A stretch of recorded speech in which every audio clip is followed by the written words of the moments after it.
benya 85%. MTT di benya ahe na chase finance for nyina de o. Aja sa. Eti se ka bi ansa am yankoto a sa sika no o meden na yankoto ansa na o manya sika de ayama na ka ansa ya kro na yetwa to no to sika na de na ye to sika no and I meti ya so am say o de say yantutu to mu yenya sika nya Ghana kwan na me ametra ba bi na me ko say o ma wa bro kire bia na ka wo kan sabe ubie wa no na asem bia kan de beto social media na say wo de beto fam no nko pani bi ti a no so odini tiwuru agem na dada ne ejije no yade yadan yakwa nyina na atutu ako sameseme start here last week na oni ha ukuoda last week Wednesday ena me hu se ka bia seisi achimota of Anko highway ni so ka na seisi ho ako every Wednesday na me mitwa no ani ka ni si ona cha say it means ka ni besi obe Tuesday ka ni si ho ama mitwa ma akosie da bedu ye ema me ba program wa let us see. Make a rather see home. At the minimum time, I see about half and much more to be a sinum koto cano or mambua. There be a new crowd back or move jack near a boar. I may come once on this woman, no crown, no jack, no mobono, and a bono move for Shaka and them. A bit to 200. Tuesday, Nessie, and that was Wednesday. I said, I did 1 week. Meti as a car video called Rassian. Sabi. And that was the idea. They came in a police for Ghanaian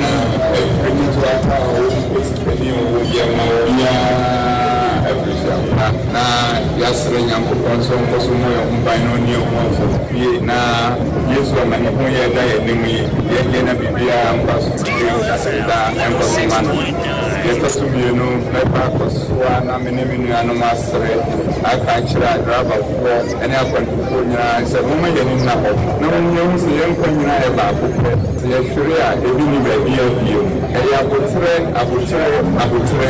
ko ni hia e se ye sitikwa ni ye ku ho bibire ye ko ni ye dufi pa ya kun ye dufi ya koso ya kun enti ade ni nya abotre na kwentu do ambu ko na wanya abotre ko no kakra no ene ma kwentu no ye nika e ye nije ko no atu buase e bia ni se uduru ringa do no wankina no apokolito bi na wadi na wokonya na ho ayo so na ko no hu so bi tutu aka province a o cheka province a no atobi na wo ati asabi me no ye nye obi a wo sia de owo ni wo nimtie bibia ya ma driver's license valido na ukisi achi na ukoye sana mo ye metu o mai tepia obi a me ni Okogyeabour ya kasa next kwesiada enso ese me jani prekope na mi ko ni esie ni ko ye na ni ba ye ni ekope ba ku ko ye mi ya pra ni se ni pa di go mu wuwo tra e wo mo mu fiafo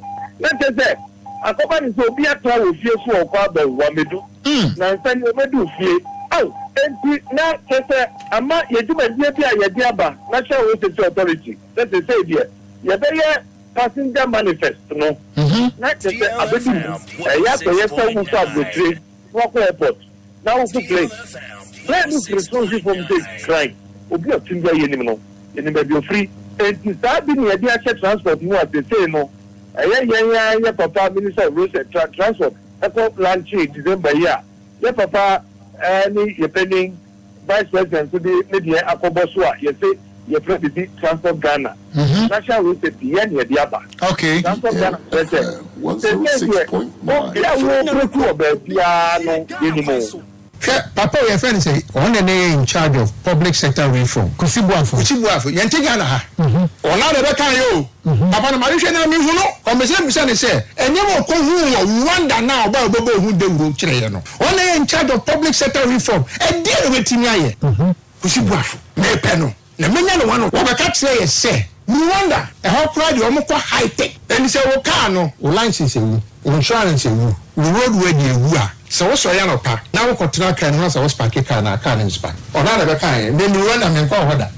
And she said, me born also so boy. And he said, Rwanda, a pro Mako, several wallow, yes, we are the Ukraine for your EBU. Civil war. That's what made me high tech. Now you see this 65 years. Bra, men mahayen. na meet within. Na dana make say onipa bia obeti say wo boni ding na say wo so san senku bre mpon asase yo de na say dwumadi mu na na say me ba dwumai mu na na hu say ampa say na waka if say sempitiripi ni mpatra pesi ya dankraye mampanyin say wo misa mankanito ena waka abu amanso a enya abu amankanto na ye besesaka franka wo imnetiko nti efe me hu so Okogyeabour de say yi mwetiko say na medi kankan na kropon ena ye kuapema mantindu nson efibire kusudi kosi apredi wo nyina ye krado utie ena wa mani ye papa onyankopon kwa metwedi yampon tuturubo nsu ampa na asachi ampa ba wo nyina bi bu marpa be fi onhida atroku megu nhyiane mpo ene ye pa kuma kwadue ne beso abrebra Okogyeabour Ocran offentam from dentem bramwa o menesono akokwa ampanyini sem awampampam mu jeena ofriti krotia na ne ho age afiafiem Okogyeabour Ocran waba tenase na amansan tio Okogyeabour Ocran fashim yenko yanum dia woso womo dayaya yanum sekan kwenhyesia ya na de haw bebre nenam emanisia ni nyanka doso fituo mu arewo na ya dento mu awosin no ye keka nyina ne keka ma drabafo wono onyankopon yi won sa ofie nante wasasi so sie yo nyame free wa draveni na mankwa efri onipa ba koso kopin onipa wo haso draveni fum so timi ma wonyina hre won kwa prape Enunti Ghana Road Transport Coordinating Council, Mr. Draba Franka Bomo Kubatan, any National Road Safety, any gender Bushiakwoni Nina, Yasamra Sisu Kane, any America Subasa or Kakamono, Yebe Yefri, what they could. Driver ni Metibia, 1 year was said, and you know, yeah, catch who pays Emrani Ubedi. Driver Kemet, Kanyabu Omra, Kanyabaye, driver Damet. Mba kubikan asalin kubao Shalia ya kamaku driver playmate Nami to monijiwo Emla heto nami Asinya fuamu sumuntie yen Uko jina babi eni kwansa ufaka Nese driver nini jina nofawa Munini nina amatumra Afe pasinya ni Utike munehu se driver nini jise uhunu Anase neti nini yedienya Fane maposifua Se unu se neti nini fiedu wachia Fwani ni driver nyina ma prosifo afe motorbike ni abobo ya e wosa obi ase ni helmet ofa overloadina emra enu bedi pragia motofua mosumuntie mu mpanimfo na mu ni mwashade so anya sadia emra ni mu bedi range si dunsi ani nyina mama ye nyina nkambo mwe na yenyi accident free wo mai mu deku no my Ghana mfa ne ntema pemfra ye de nyame srem wo empanimfo say ya ne be no meti amu o mai mo ye de nyame ba mo je yen sanka ba konka ho wasema ye ni o Mami makana fo nyina kwaba gender ambassador ohim mami kantre edom ene mpempem ene wie yi si ana ye fie gedum moji brana mutie DLFM 106.9 ya mamu nyina kwaba good evening Ghana it's a special Sunday and another day the Lord has made ya kwenya biem ya hia biem se Ghana for we are seated once again ahode wo ho and from other so agyina ye hwini mu enawia yi anum no boni bia yesi enkonya yi whatsapp ye nkomo ni nyina no aye baako pe ye keka nyina na ye keka ma draba fo the target is just one the complete survivor of Ghana as a country. We are here to champion the total emancipation of the people. And we are here to speak on behalf of the voiceless. We are here to set the laws of Mother Ghana on the discussion tables once again. If it is up the copy, we say no more ever.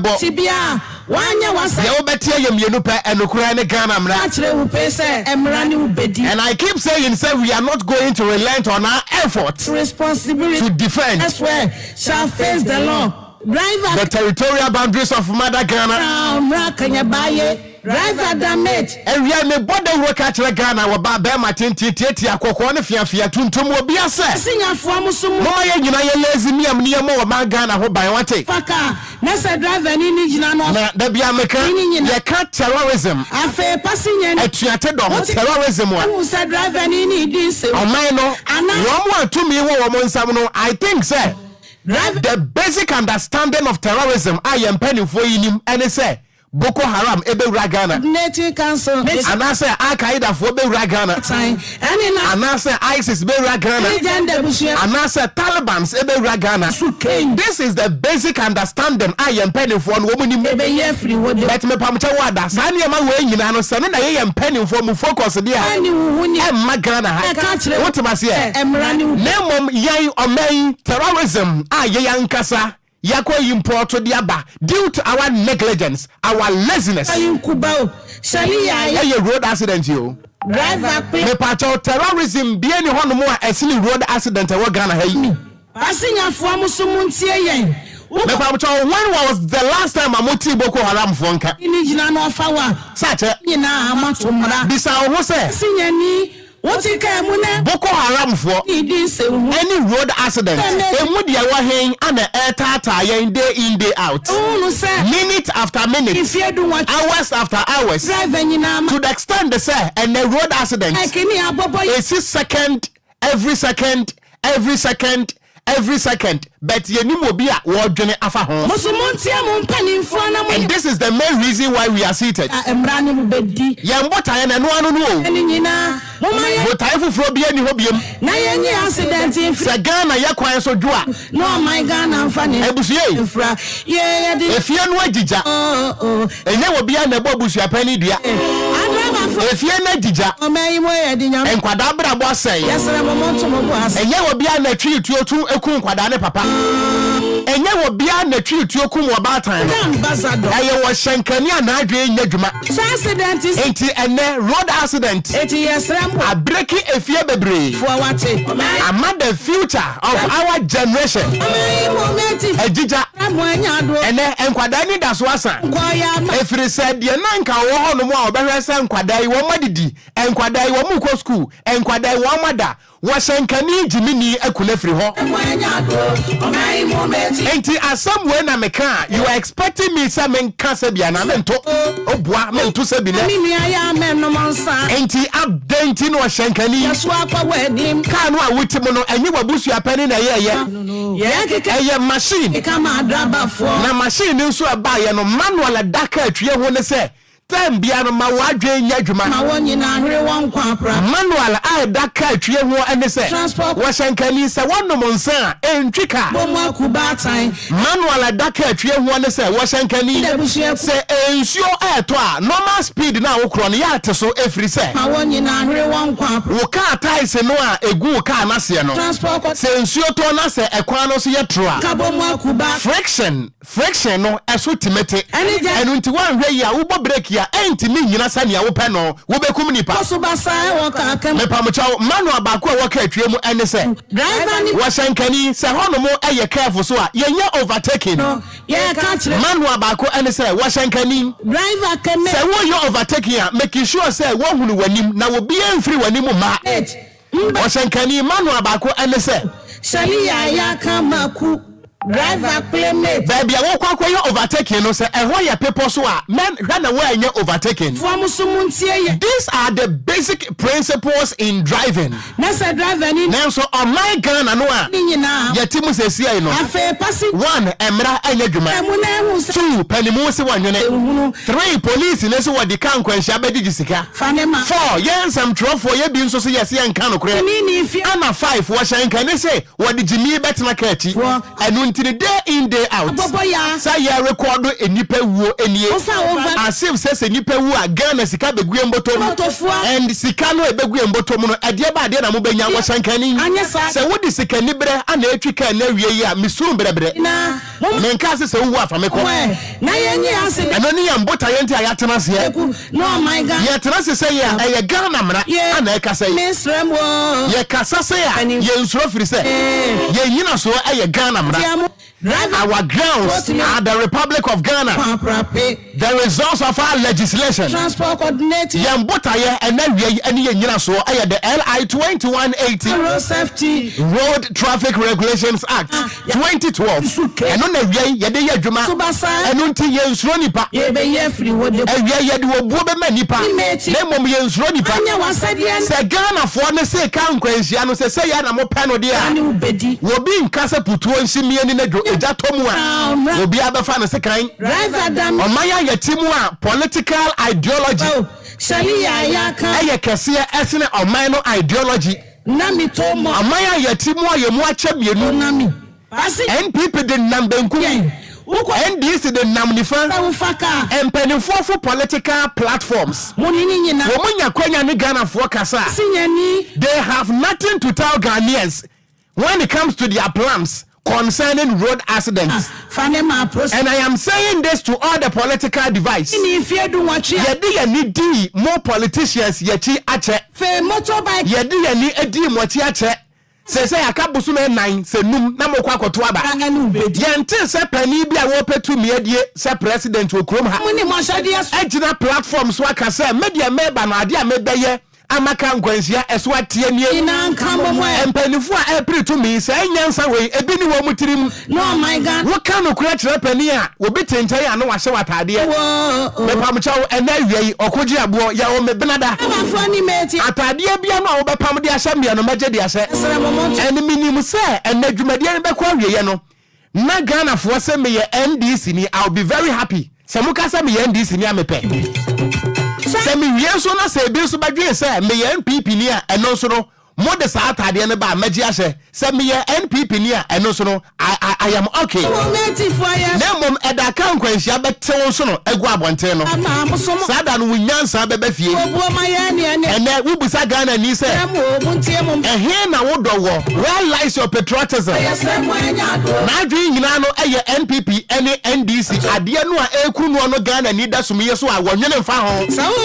enu nti empanimfo no so afa yenwa ana omobo yense to na adenti ana wo my Ghana ye keka nyina ne pato Fawonsa se wuni wonsa tianso abubu contest ni enkenkan ni oma look at the number of protocols road accident mu Ghana ha Ministry of Transport Ministry for Roads and Highways Ghana Highways Authority National Road Safety Authority DVLA Ghana Police Service and even within the Ghana Police Service the Motor Traffic and Transport Department of the Ghana Police Service. Look at the number of protocols when it comes to road safety. Now you bow mania say within the space of 180 days. Abusumi isia. Now you catch will say nipa mako 1237. Kan kwenshie kurono mu a. What you don't to them, what you him, what you are champion MPP break the 8, NDC come again, MPP break the 8, NDC coming again. Oh, bodam. Now the road accident, bet you want me say. You will understand each and every quarter I am telling you this afternoon. A man who is a road accident, Okogyeabour Ocran, DJ Afiba, and yet say we discharge our mandate without entertaining any equivocal terms. We are not afraid of anybody. Ya the Fed nipa na mom sro de obua forget we are not afraid of anybody no pato if it is abre akwapem say afi we be ko na wie ye wo Ghana ni busa ho say road accident no edru me so anase no me so because o man ya ti mo pani adwena da akodan so adwene ada na ba ne san na busumi nsia Ghana ni busa ho abusumi nsia na ya si enipa dodo aka nkwanhia eku wonom 1237 and Omano we pronounce this tragic data with a smile on our faces. Enipa mako 1237 etimiawu ewa kwanhyiam na sa data we empanimfo asebio monwene Ghana fo hunti mo de sa data we ebra Ghana fo a mo kan na mo sre because ubusuani anwu bi minister ni busuani nka ho president ni busuani nka ho MP ni busuani nka ho road safety for busuafo nka ho DLFM for busuafo nka ho Ghana Highways Authority for busuafo nka ho and me we are the victims adrenon so ada ene ye bedin komo me pacho Ghana Kwanso is live on DLFM 106.9 on Facebook.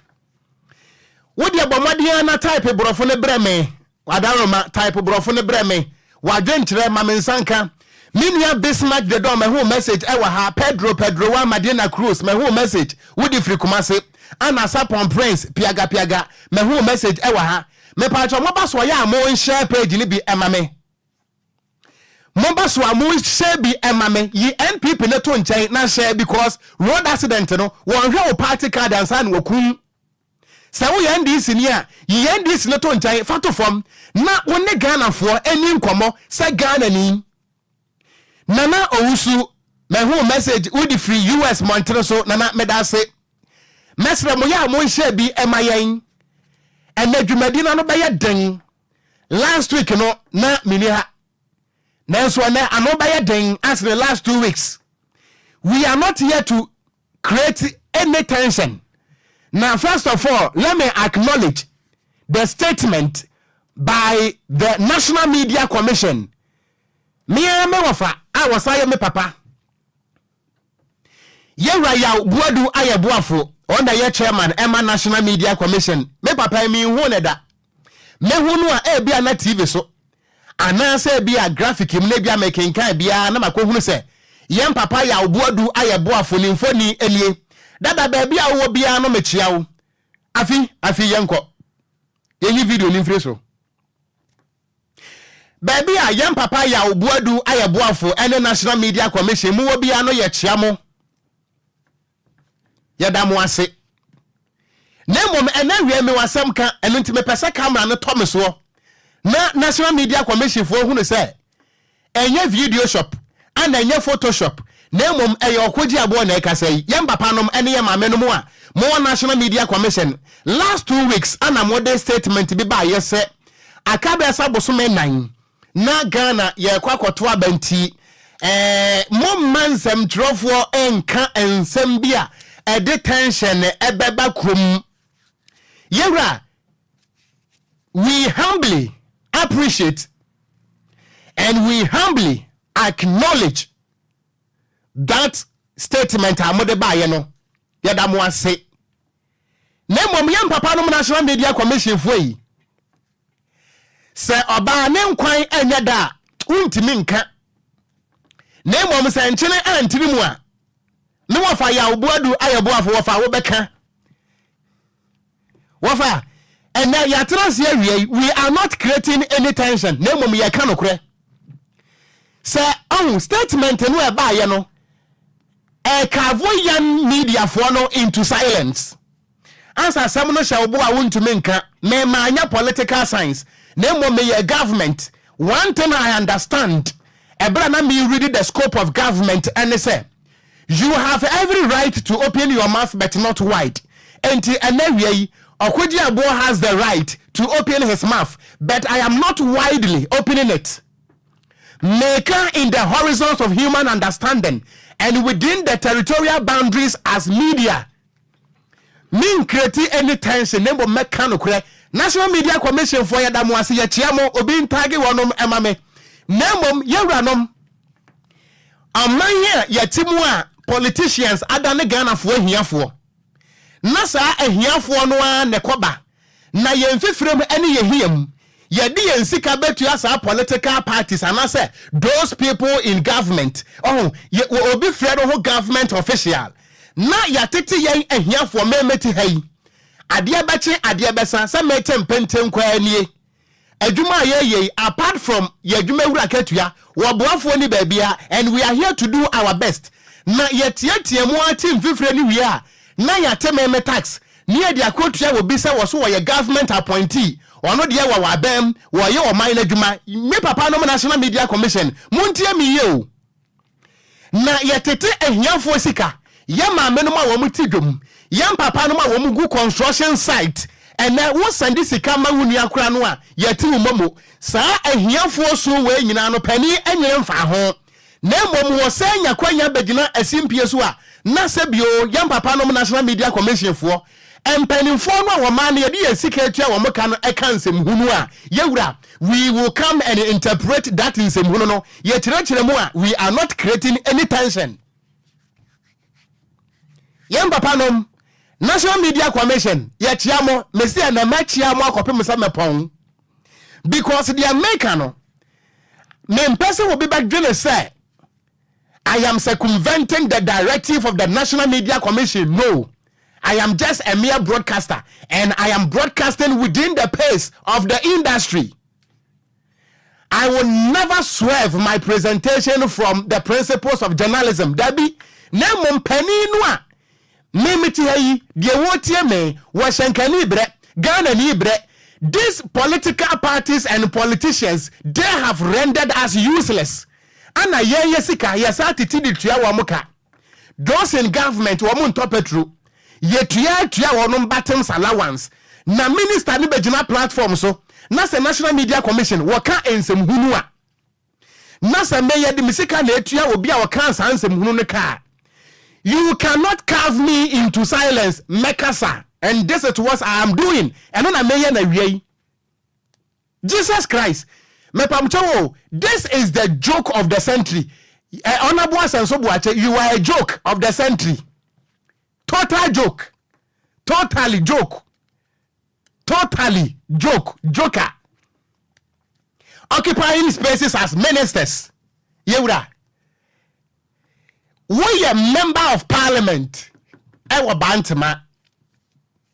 Messi and me we na samukasa me NDC ni a problem ni ho because NDC for one free wiem ye kan okura na mutitifie na mo se ye ntade ade no ye ka ho nokura kire wo no eku maame na nsanya eye road accident eku uwofa na nsanya eye road accident but first of all maame mfa some information we ento ho wonim se Ghana ba ya na Ghana ye Ghana no na eye Gold Coast no na ashankafo etwika benkum left-handed driving ana ye changing from benkum edeba nifa right-handed driving emra Ghana ye change ya from benkum to nifa no ene exactly 50 years anything kwada no fantu mutirim Ghana we converted from left-sided driving to right-handed driving in the year 1974, exactly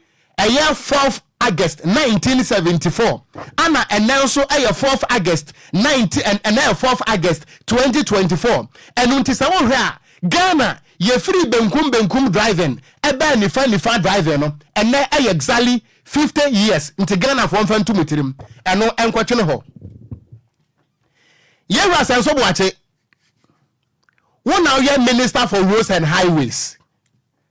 Yewra, with all due respect, you are not a purblind person. When you mean fry. Yewra says so watch it, and I don't want to believe say you are just joking. I don't want to believe that. And me person ka wo ba bonten so akukodro pa na se bia with self consciousness. Eye dwuma say minister in charge of roads and highways ayewra. I will come back to the Ghanaians again. Nanka mabeka chile wa muse. Mabeka nsem hunu bi. Nenso afedia me pamuchaw. Me pamuchaw wa wutie me enawiei. Let me first of all promote pamuchaw monko Ghana web. Any other news portals ni nyina so. Say Ministry for Roads and Highways asanso buache. I call maintain my roads application. This is nonsense. This is complete nonsense. Jesus Christ, this is nonsense. Asenso buache person wa catch Ghana for say. Ya kwanya esuo tutuo no a ekum nipa no. Wonim da agese Ghana for ekọ download mobile application bi a ye fe no maintain my road. Na Ghana ni ba bia wotia no support hole e wo hono mo a na watwa sa porto the picture na wasend ama asanso buache any roads and highways ministry and son na woman who say pothole be the hantino ye ba be honorable you are a joker please with all due respect this particular activity and this particular initiative now pa want to man you guys are jokers yewra sanso buache nansan woko tour on the major roads in Ghana yewra nti wo dia woni mi no etesi so wen hunu se Ghana yakwaya sai agese me Okogyeabour ana menamwa na me maboda munti na mafa me mobile phone na se ekwan no ansan no portal no na makogyina woni metwa na picture na ma Sunday ediama roads and highways ministry na yewra sanso buache na wo ko road tour na say no na wo use submarine ana na wo na munsu ase ana say na wo na wiem you see assembly ho no mo a mo ka ye beba beka and na National Media Commission say we are creating tension. We are not creating any tension. We are spelling the truth. Enti de wotie me wo achema pagya ekwan no ansan no abemu mpanifo kyerese wo mu hu se akra kumase kwan asan age se de wotie me wo nkokɔ de wotie me wo konongo de wotie me wo dweso de wotie me wo kentampo de wotie me wo voter region de wotie me wo upper east de wotie me wo takrade epia bonten efa ne mobile phone e betwa portal na wa send the roads and highways ministry you see mo bugana fo se wo munnim nyansa mo bugana fo se wo munnim nyansa you see Ghanaians as people who are not thinking enuntia enti makwa kopa ho entoma maintain my road application yanko download our Android ni yanko download our iOS hey Jesus Christ and so boache until you are expecting people in Ashaiman you are expecting people in Tema say one enter motorway portals leave video and from our answer what say kwana say please you are a joker why are you running Ghana as intern students as I am not doing politics na I am time yet na mom we can okre why are you running Ghana as internship student I mean you are not acting as a minister never you are not doing your things as a minister so be catch Ghana for say ye kwaya aseno roads and highways ministry mu ye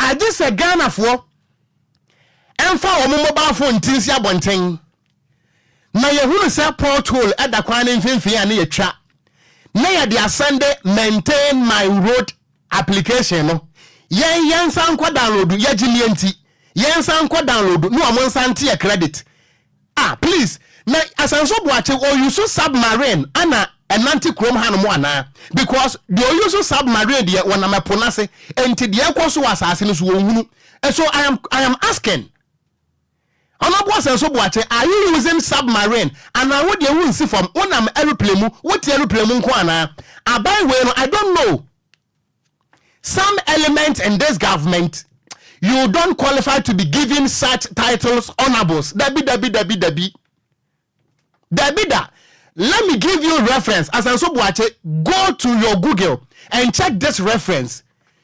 Nabusa kwadaso MC. Kwadaso okumase. Eno na so for line eshanase, ebuakwa eshase, tanoso eshase, ejuma we ye shase se ye no mepamcha wada. Me nye program ensa meka me pacha won kire Ghana for that because eya no kura ne mra na me de kasa. Eno ntino me retracting my statement biada for the past 11 to 12 years in this industry. Na me nka bi nso da. Say Okogyeabour akasa. Ya say asam na okan eno enim brabonten be pacha wo ebi nsi da close to 12 years. Dear what be family bonten. Let me give you this reference. Go and ask your MCE ewo kwada so.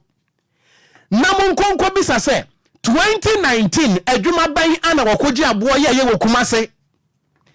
Me pamcho Ghana for mo Facebook muntie mi ye 2019 accident si ewo Enquires kronum asanso boache tie mi ye wo ye MP ewo Bantema and Bantema ene kwada so eben tie me accident si ewo Enquiries kronum. I was the first media person to go to the scene. I was the first person to go to the scene. Mene chairman Albert Boama GPRTU chairman I was also full line. Many no me no na call scene ho. Ye call ye no na eye Kia Reno a porthole nti wakum nipa mienu. Eye Kia Reno a porthole nti wakum enipa mienu amakano edayaya. That was 2019. Mepamto 2019 ebepim 2022. How many years ni porthole no a ekum enipa mienu ewo Enquiries no a mekwa report ye no 2022 the same porthole ekum enipa mienu biem asenso buache go and check. Ask those who give you information. Enti yati wamanya just porthole etimikum enipa and 9 porthole bakope. Enti ano na asenso buache. Are you telling me ene Ghana for ne say yankon carrier enkotwa sa porthole no emrew ansa na Ministry for Roads and Highways mahunu nyansa ehunu sa kwa na nye please mo statement na mo de ba ye no me hu se na mo highlight Accra Kumase honorable Asanso Boachi, you are just an attachment for fooling Ghanaians as a minister and you are just an attachment na omano yemfa position ema wo mo enim. Some people are just square pegs in round holes. Square pegs in round holes. Enti asaimafo emagina motorway. Na wo muntwa motorway portholes no emfen sende Asanso Boachi ansa na Asanso Boachi hunu se motorway enye papa. Asanso Boachi enipa 1237 na ewuo no. Se wubusu ani wo mu a anka you wouldn't be such a joke to us. Enipa close to 2,000 within 6 months. I woman no. Sanka Asanso Boachi busu ani wo mu a please anka o meka sansem wenchira Ghana for that. And according to the statement Ghana ye road fund 60% of the money in that road fund this is the statement I can kind and I am not alleging. The statement I'm the making kind. And 60% of Ghana ye road fund and I'm the yes man. Oh, you see, who say Ghana for Jimmy and Untia National Media Commission and some who say until I'm penning for the car. Ye be yan one say attention no. We are not creating any tension. We are bringing the leaders to the right tool. Because we are the fourth realm of governance. So obedience you can pain because TMO so we MPP niya. When your MPP ni ensene Richard Ahiagba. Bra, afiba, mame Richard Ahiagba ne picture no. Monkasa me NDC ni problem ni because ma can be pain. Emrebi twemu na musime ye NPP ni. At the time NDC was in power, moka say me ye NPP ni. Namu nim sadia ne besesa enesesa ye no. Se masakwa ye NDC ni problem ni ho. Se me ye NDC ni ama road accident no eswatia. I am glad to be an NDC member. Me pa cha obra Facebook so be ha de. Peniya wada ayare mpaswe eye Richard Ahiagba. Director of Communications Edema NPP anwada hoyi mama hede kan kwansia aya Richard Ahiagba e wo Facebook momra Facebook no so enti sa wotifie na me no ka sai ekwam de wo sade ekwam de ni yi a na sa wo be champion your political cause wa accident no e twen and it is waiting patiently. Richard Ahiagba sa wo ye NPP ni a wo nya NPP ni nche no me pa to mama hede accident aya no e wo konongo and wadampamu we buy on Facebook no so a DLFM 106.9. We are speaking truth to power. Please, we are not doing that your cheap partisan politics, but we are speaking truth to power. wo ba ye Facebook no so a wo bofo no amudi na yawo no etuo aka no enu nti wo ayawa wo so apiretwa wo bambo we Richard Ahiagba so obi MPP ni a obi nye MPP ni in China because he is the director of communications now wo campaign e wo Kumase Konongo mo me the accident aye no brasa ne car no so ho mame ne car no na de otie me no ohwa won sua nyansa mfirim many I am not here to insult anybody na mom no se wo ye wa adwene se nukura ni nti ana Okogyeabour ho ye wa here go ahead wo fa me hotan a road accident so be fa wo hotan se wo fa me hotan awie a road accident e be fa wo hotan ye ni ba bia ye firi ba wo hwe uba ye Facebook we so a car no anka ekum Richard Ahiagba last week no enie mama hwede ne car no aye enti se wo betine fie na se wo the road accident ebe ya manyosam a wutire tuaso na tuaso kwa I don't care where you belong to se wo the accident no ebe ya amanyosam a wutire na tuaso na tuaso kwa nyansa bi enim because the director of communications of the NPP Richard Ahiagba me manya opportunity ene na hia mienu I know him but when susu da say e da bia etese last week no accident be ye ni say ene an odampa mu minim say ebra no asore de a yewra ba bia wo bia no Nyankopon kan ho dan won sa yade na o ma wo sore ba nkwamu a me ya sure say wo ba join Okogyeabour to campaign for road safety enti picture na nhunu no. This is the current state of Richard Ahiagba. Ne kan ke kokono bra sama me ne picture ne biem ba bia oda yare ampa so no. Ena me ne DJ afiba na ye adwuma akora nyame nhirawo. Enti oda yare ampa so no. Justin Frempo Okodua party secretary ejina no ho akwa no. Any other top officials of the party led by Justin Frempo Okodua ana makwa akosra no we yewura Frempo Okodua yi ade ya metiatia mu yi me ya sure pa say na nya de mo wo hia ma mo communication officer enie but enie o enti sa accident na mu obia ana ya kana modi atamu yi yewura Richard Ahiagba ana na wadampa mu a entoma akata no ho di accident ya no eno no. And this wouldn't be the last.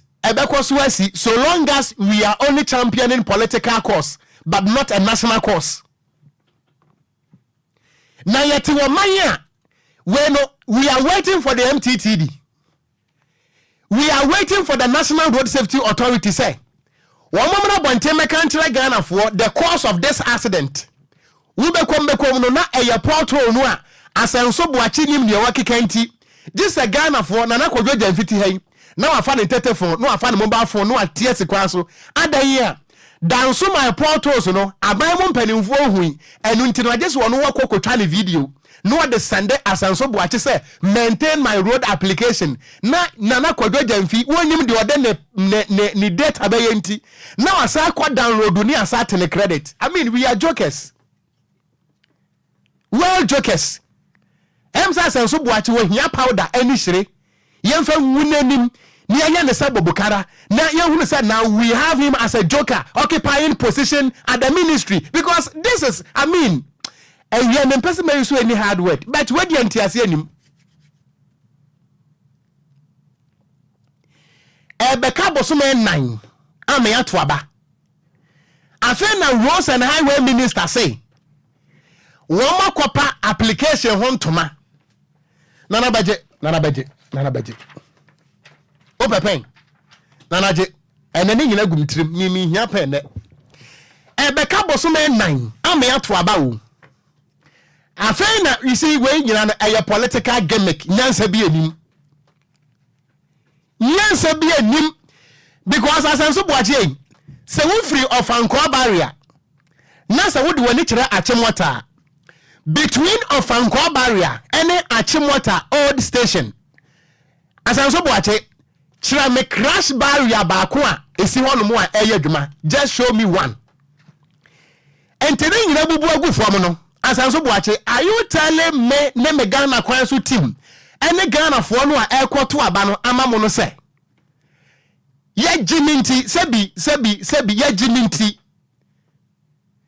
ye nkwasi fo mko video mfama wo ansa na sanso boache wo se ekwan na sei please abba me wudi amenkampo me yam kra ya me ya square peg in a round hole.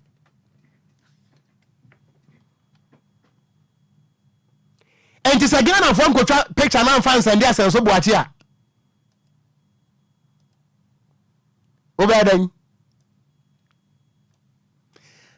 Porthole no ekum nipa no. Porthole no asanso boache. Even ministries ekran na kwan na ministries na wonam ko roads and highways ho no minimum ho eno kran na kwan na so asanso boache, are you waiting for me? And again for no. Okay, one more NPP inclined.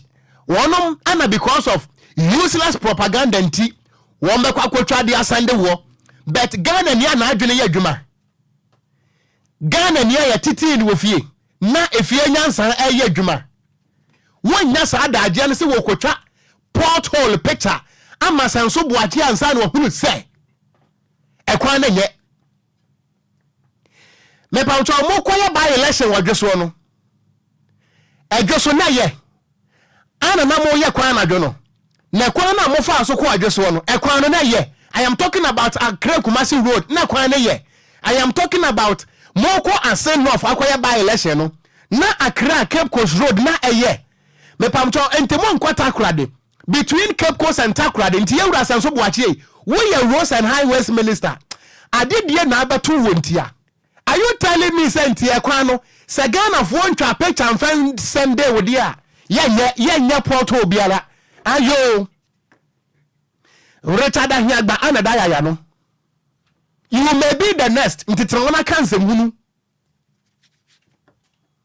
me dey Okogyeabour Kennedy na nakodwo jamfi atenase ana me papa me wura Richard Kwesi eyianso atenase me be ma me mpanimfo yakwaba me de mbeka no kure ma me yamanyosem se wadwene nyadwuma tag me ndc ni me okay asembie ni ho accident no twa ye nyina aproku megun hyene mpo ene ye pe kuma kwaduoi ne beso abirebra Okogyeabour Ocran offentem from dentem bramwa wo mene so no akokwa ampanyini sem awampampam mu na ofriti krotia na ne ho age afiafiem Okogyeabour Ocran waba tenase na amansan etio Okogyeabour Ocran fashim yenko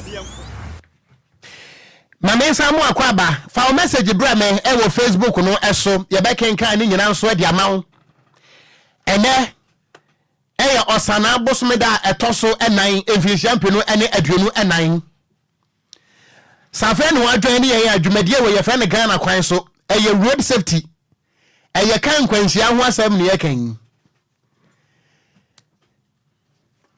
kwansia da bia no miensa kopem se nonum bebo ne ye tena se wo hwe wo bre no a no miensa bo apa wo sema no aduanan enwotwe exactly 48 past 3 p.m. ye be sore su nonum ye ka no kure wu ye ka no kure mompanifo no tu kwan bet nyansade a wakwantuom ye mfa bi ma boni a ye de be bo Ghana awia Ghana ana o mode ba mompanifo ese o mko Dubai da bia enti ye ka Dubai asam kura dia woman mompanifo I am not limiting myself to one political party, both parties, because all of them have been in government before. Both parties womunim United Arab Emirates meaning two kwada me passport yen fa stamp okura momuda not even primary stamp ebi mom but modie moko honti munim honsam chayen United Arab Emirates equal 160 km per hour. Ghana equal 100 per and okra no motorway fu yiswa. Busa senso boache say nipa do saying ana Dubai for a report so omawu e accident and compare that to a useless roads like Ghana ayentimi nkomirika no. Compare. Nasi say 1237 yewu. Akwansia no a esie no me wa fa Adonten director general Emma road safety obedi me adanse say most of the accident scenes awakọ ni nyina no wo shankani ana odoje porthole and wo kowuye wo shankani ana odoje porthole and oni nua de kohyiaye accident yesi wa adeso porthole adeso kuoni mfimfin adeso kuoni mfimfin porthole adeso kuoni mfimfin mepamcho last year that was somewhere November accident no ekumnipa mienu midi video na kire mo pen eye pickup wo dodge porthole wo adeso kuonum ana wone tipper truck ya wo so anua ekohyiaye wo yam pickup no eyam emu nipa mienu wo yam wonom te sa haban encha ye 2 weeks kramai the same porthole no a ekum nipa mienu wa adeso mu amutie mi wa adeso. You can call in the program and confirm and challenge. Just last week, Adasu police commander wapom ti saying just last week the same porthole no ekum nipa no asekum akwada foforo e wa adeso. So when no asenso buache is telling me and I will catch na adeso for say adeso for entrance a porthole no picture and my dear where you blind wonim. Why are you running Ghana as attachment students among your position? Why? Miura Richard Kwesi Eya Atenase Miura sumdwen kan na me asumdwen kan so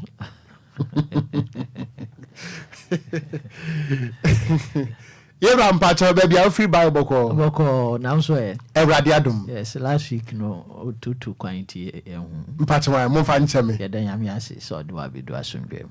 Amen. Yera enese jara no de mo fa ncheme. Yanka me sa abosome na anu aka no elipe de wuo.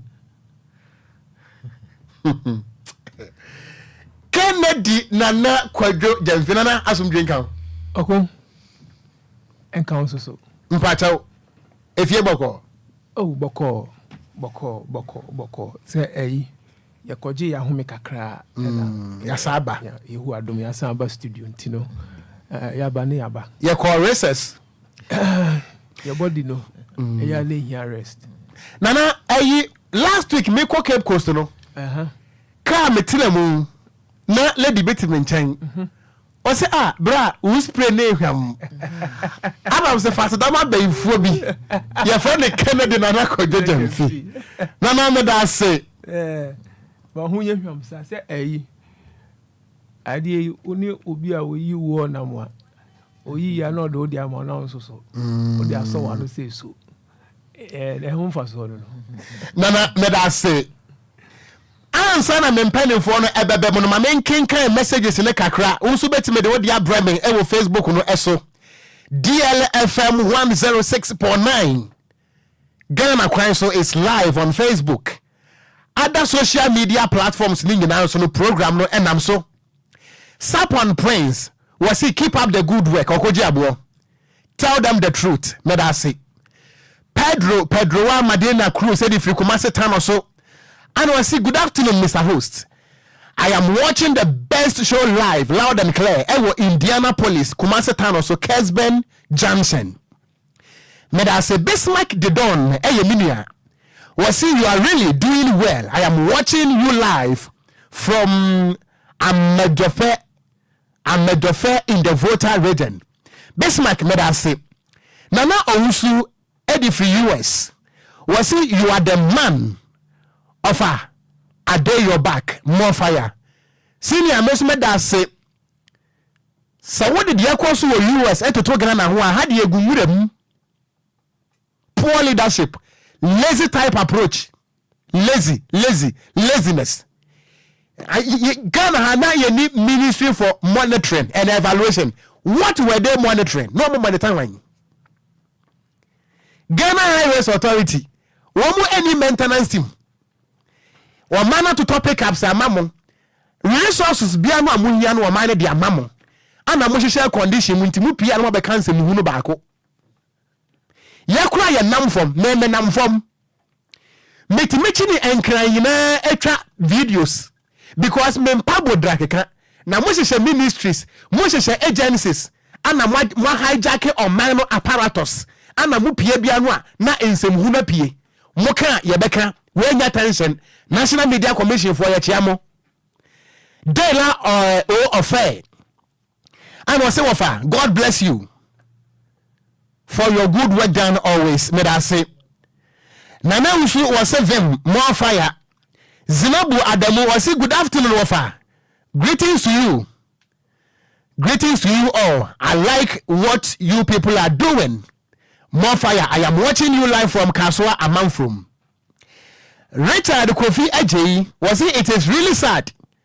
We are living in a country where you speak truth and you be either become a liar or you be tagged with NPP or NDC. Kofi, I don't put the infamy home. I don't cry the infamy home. I don't cry the infamy home because a maybe tremor near similar MPP ni because I brand the now what one now with any pa. And then Adiana Sasa Asasano Mobwa Yabeka ni plane and ye play fa.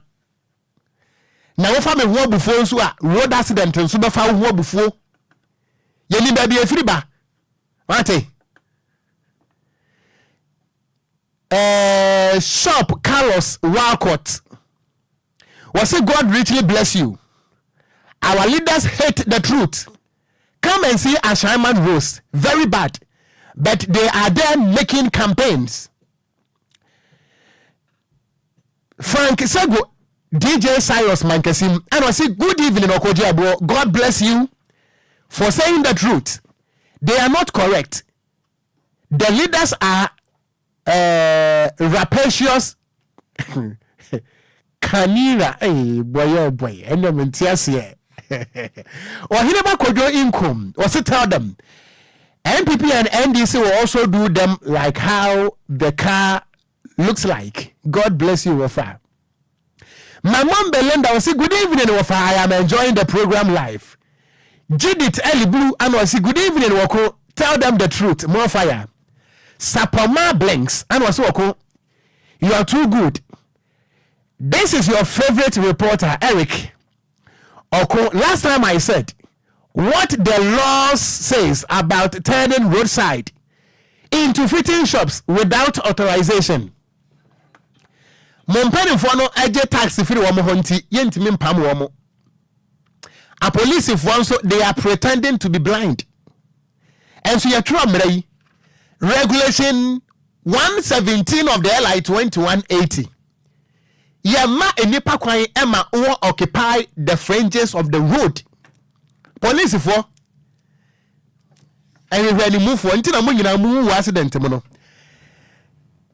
Nana asumdien kan Okum and council so Nana Roads and Highways Ministry as one of the application by a friend maintain my road application and to say what data could download be our Android and answer iOS na portal no a what down soma no se won transcend dey wo mu a wo mu hunu ema meye nana yeni nkomo you welcome me da say ma mi chia Ghana fo nyina na mi chia DLT4 DLFM 106.9 eya de pa minim se wa komo a na wodi kom but eya de pa se obia sorry I was say ne kwan asay mewa na okwan asay a the question is who say o dey call assembly and I say what they call a hemfa because Ghana for no enim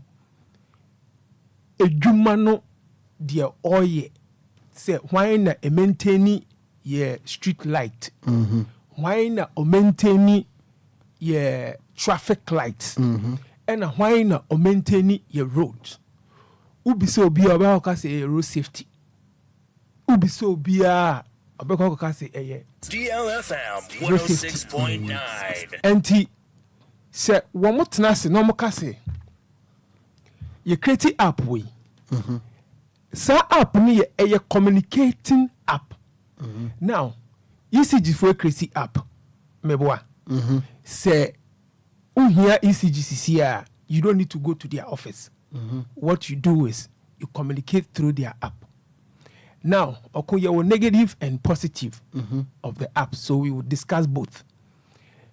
The positive aspect na may count because Ghana no abayin bi kwa we ye be say ye free ho, but eya de pa. The entire eya de pa say it tells me clear say ye ma awarding e was ye dema assembly no eswate tie ye chiche ye mpotemu a ye de awarding ma assembly na ebi enyuma ni bi eye assembly n'edwuma civil engineers ewo assembly o madwuma but esan se ahoɔden a eye na ye bibia ma ne ye politics intino ahoɔden a was ye de back assembly eni ho enti ama ye hu dwumadie no why na also left and why na also right the enti ameka sa ni se wo ko ti ho me ka chere ebisa say why na maintain your street lighter me nya sure so be hu me hunu and I'm beside say why na maintain your traffic lighter unim company ni din minim company ba minim say your urban roads adwuma that is the law and your urban roads nana nyabotre okay bitie so we don't say fia de mre na kasa yes dia minim ya no nyina nim regulation 195 define the roles and the responsibilities of our road network. App na mo di aba no. It is very good and it will be educated. Ghana frontier. DLFM. Wo mo maintaining your street light assembly for. Street light do more. Go straight to the assembly and report to the assembly say me street light edum. Now, oko unim company a friend MTTU traffic and I say motor transport and traffic unit MTTU yes motor traffic and transport motor transport and traffic unit how many year traffic light Okran exactly Ghana traffic light nation sir uni what on kada sir go and make your research na me central media we make Ghana for no mutifie no ye betina radio so this is advantage to preach to them and tell them the truth say ejuma bia no yache na yache no esan say yem bode ro no din e ma Ghana for hu say aha ne ye hwan dia ntino ye bibia ye say e urban road uni majuma zoom line ye wo ye Kwanso zoom line so edwuma any middle road no wo mo na wo so mo hwe ne ye prapra e ho omo so gi ho mo aketua mo koye ho research e no so ni assembly but bibia ya ye bekọ kobo assembly fi say ya digi ahoɔden ni bi e dia mema companies nketua bi enti companies nketua na ye dia ma omo no eno na Ghana we need to research ema ye politics keke ema ye nsem ngu mframem keke ye nhwehwe wo mo ye di nyuma no ahyehye omo nsa na ye magana ni bia ntia se o traffic light duma ko hwehwe sankofo ye from me nka se ko hwe because we nim but ko assembly can equally call them nka sankofo no wo apa nka se me traffic light dum wo me community a e ka minim se MTTU, they are supposed to fix the traffic light. Any say me ko assembly immediately I'll pick a phone. Nana me ba me kasa ba asem so. Nana me ready ade ama, me ready ade aboa wa ha. Me kenkan we ade free My Joy Online. On the 28th days of June 2022, number 1:32 p.m. Fix non-functioning traffic light within 60 days. National Road Safety Authority National Road Safety Authority to Urban Roads Department. The National Road Safety Authority has instructed the Department of Urban Roads to immediately fix all non-functioning traffic lights in the urban areas across the country within 60 days. The authority is unhappy that pedestrians have been exposed to road traffic accidents at some intersections due to the dysfunctional traffic system. It is estimated that 36% of pedestrians die each year due to unsafe road or poor road traffic regulations. In an interview with the media, the acting director general in charge of regulations, inspections, and compliance, Okogyeabour Esquire, explained what motivated his action. And Tirana, may you never catch them say if it will be MTTU. Yes. It may catch us say. It's a make catch us say Ghana for the brain in Numano be Omwa Yadiashi Shomonsa.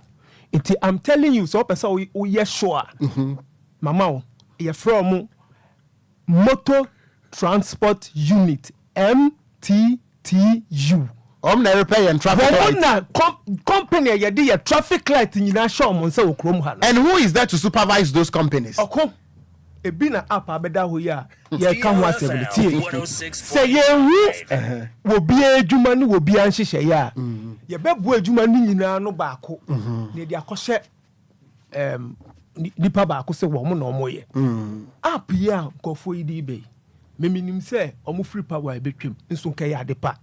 Na de pan se kotoku mo ka sei no mo ka om road ho ase ajen kotoku mebo a se nipa beye de ho afre etwa mfonin e de send road application no. Yes, app na if they wouldn't attend the app is there men ka say app no nya ade bia wo ko say unit. It is because you don't know who to go to. That is the problem. Okay. Enti omo the app na beto yen to me ebina na wo can say ya mom all the resources to come out, but nipa no dodo ni ye saying enti now the only way to reach yen the say so bi ti ajen kotoku na say transport for ndu hoya and I say omo team ni nyina omo ndu hoya na omo started making noise on the app. Do you know how effective it is? This time app apps here you use even more TikToks near that. Do you know how it works faster? It is almost the app oba. No almost sa app way. You see enfambo de ro enfa your portals one. I think say it is very good initiative. And no nebet me ama woni omo akasa. That is the only way you can get communication with SAR transport for now the negative aspect is so omobe focus now. That is the problem. Nana, so omobe respond there. That is the problem. Nana, assembly be on urban roads or the feeder roads in Nigeria. And what make catcher will say, Tio, ya kwan so, ya chiche. One sheni ye ya udi bibia be ma assembly. Susune nya assembly na bibia. Oko assembly o make catcher say. Oko obora obi a wo tie me bia pa omunya problem on fani nyina nko assembly omunya do ya who to respond to them be catch them clear say aha enye yedwuma aha enye assembly na ya gigigigi nyuma no bebre efri omusem dia mama companies nkiti won say na political system le tie no it one hwe ni ya obefi sa dia we ya dia to ho am assembly but na nya assembly na secondly who dem eba and secondly this also tells me clear say highway for the SAR report way ba. Me sure say highway air responded to only your communities. They are talking about highways. And a highway no, honestly. So only the community ne can hold there. Then they are telling me also say assembly ni susu nyo mejuma. Iti wamu nyo mejuma no. This is what they want to know. And yes, Oko report your own problem to highway. Any crime.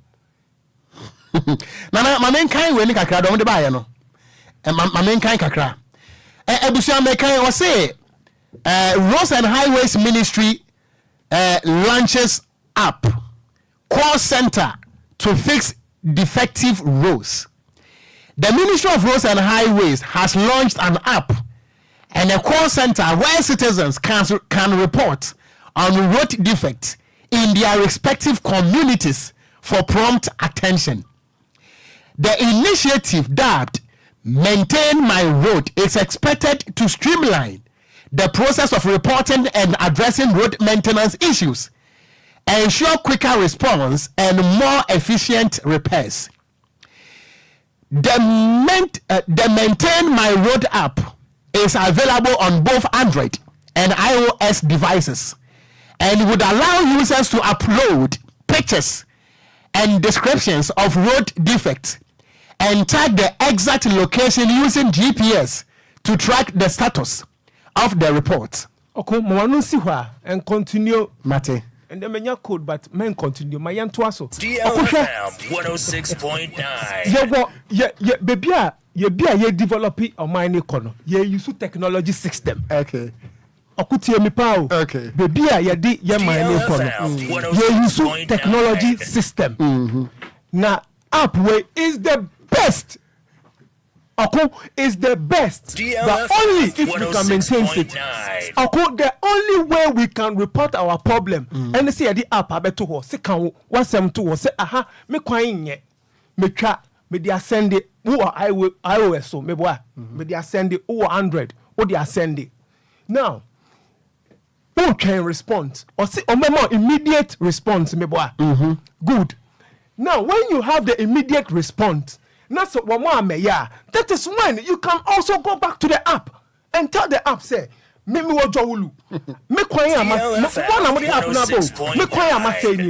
know who to report to. Initially, me say me ko assembly way and I say but mo the app fe way aba. Me dey buy my boswa. If ye me and sakra pogoma, this will solve some Ghanaians problem. So we want to tackle with this, make a good initiative. But there's always negative and positive. Negative now make can say Ghana foresee a besomu ye ni because report your own problem to those they are responsible to do what they're supposed to do. And okufa to trimu say nipa dom ni nyina ya ka na employment ya form wo highways wo mu nyina any to me who your communities mu enye onyo mu nyina ne omote. It is an app when it connect to millions of response.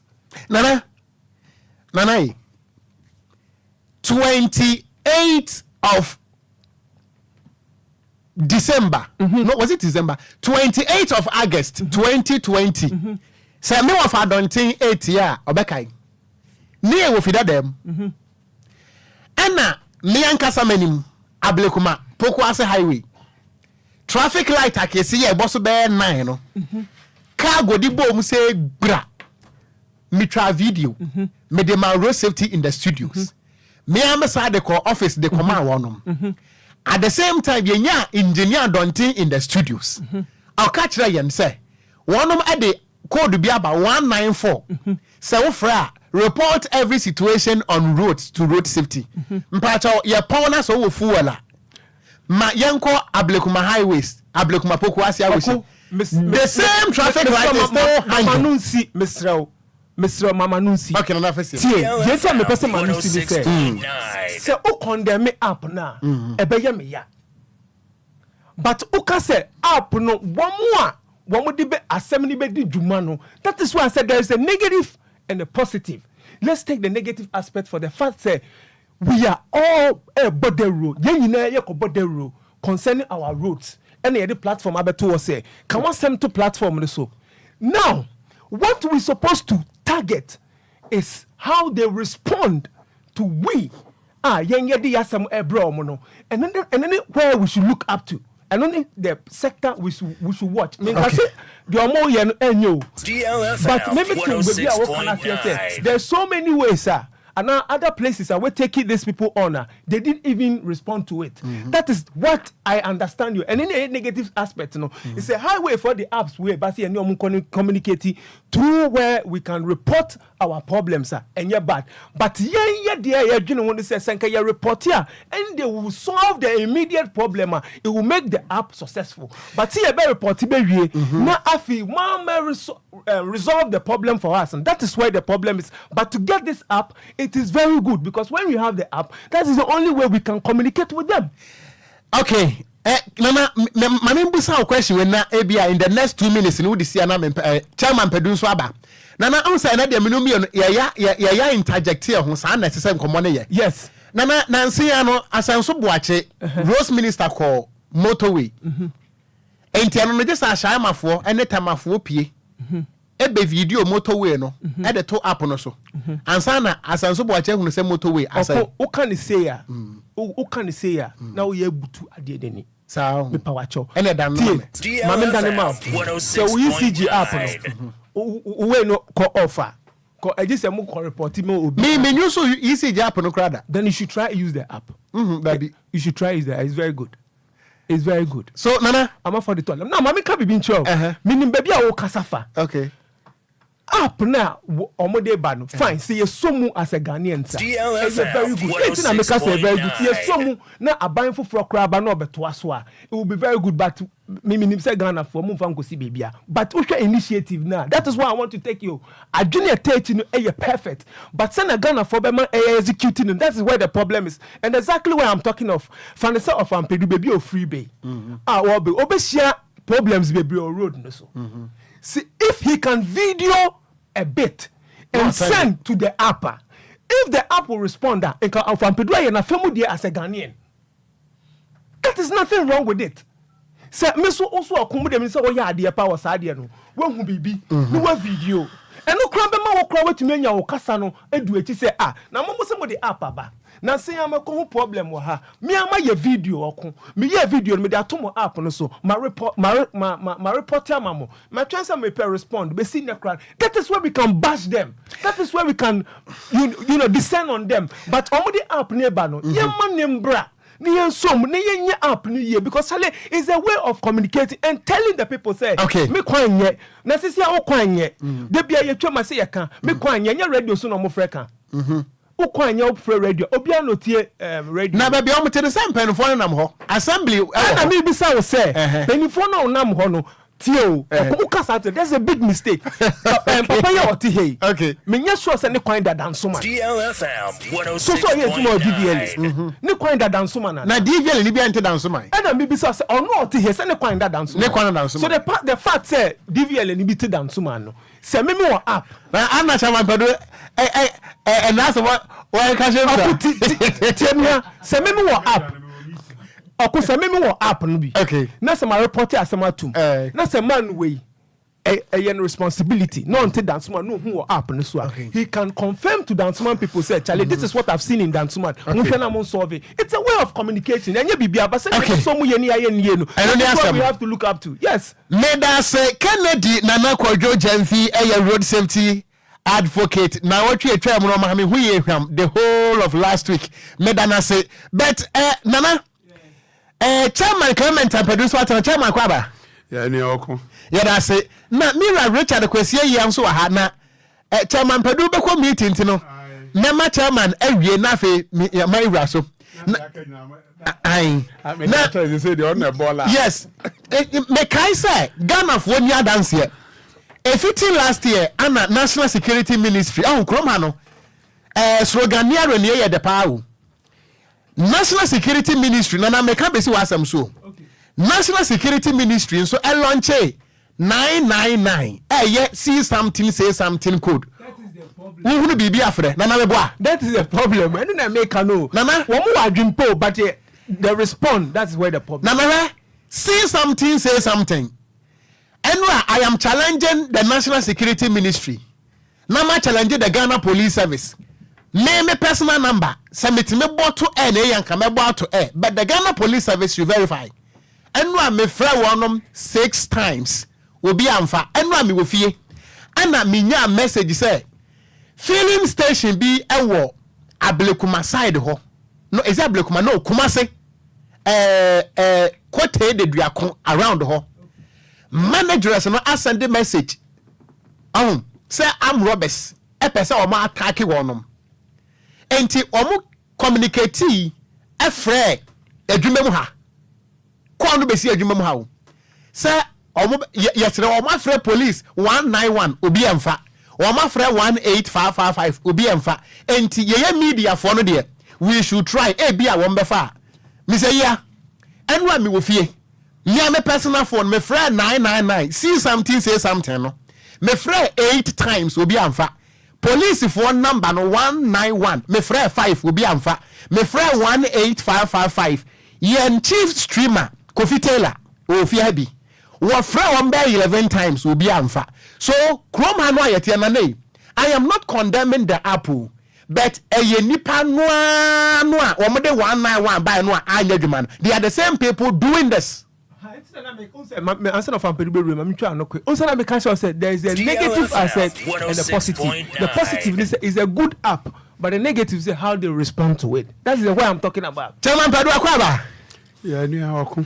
chairman so the free na ebe anyway amasaman but o phone the camera room papa if it in ekure port obia no twa no one time no benya sem twa mesro twa na say so buache say one Sunday no portola we kwa na anye chairman yenko Oko chairman me da say matra see the mechia bosem na machia jusaye baby omo bia bosem di n'enwuma panti na me boni din mechia no baby obi oni jusaye so omo nyiro mo ho adwuma e ma Ghana fo mechia tanka drivers a e wo Ghana nyina titiri bok tanka drivers union mechia bibia ya botre ne ekoso no nyina mate but ya botre DLFM 106.9 we dey memory ntino metwitwa ne ma bisu nti ameko meeting okay na me ba no me car no benya fort kakra kafra anya san ka medu ha be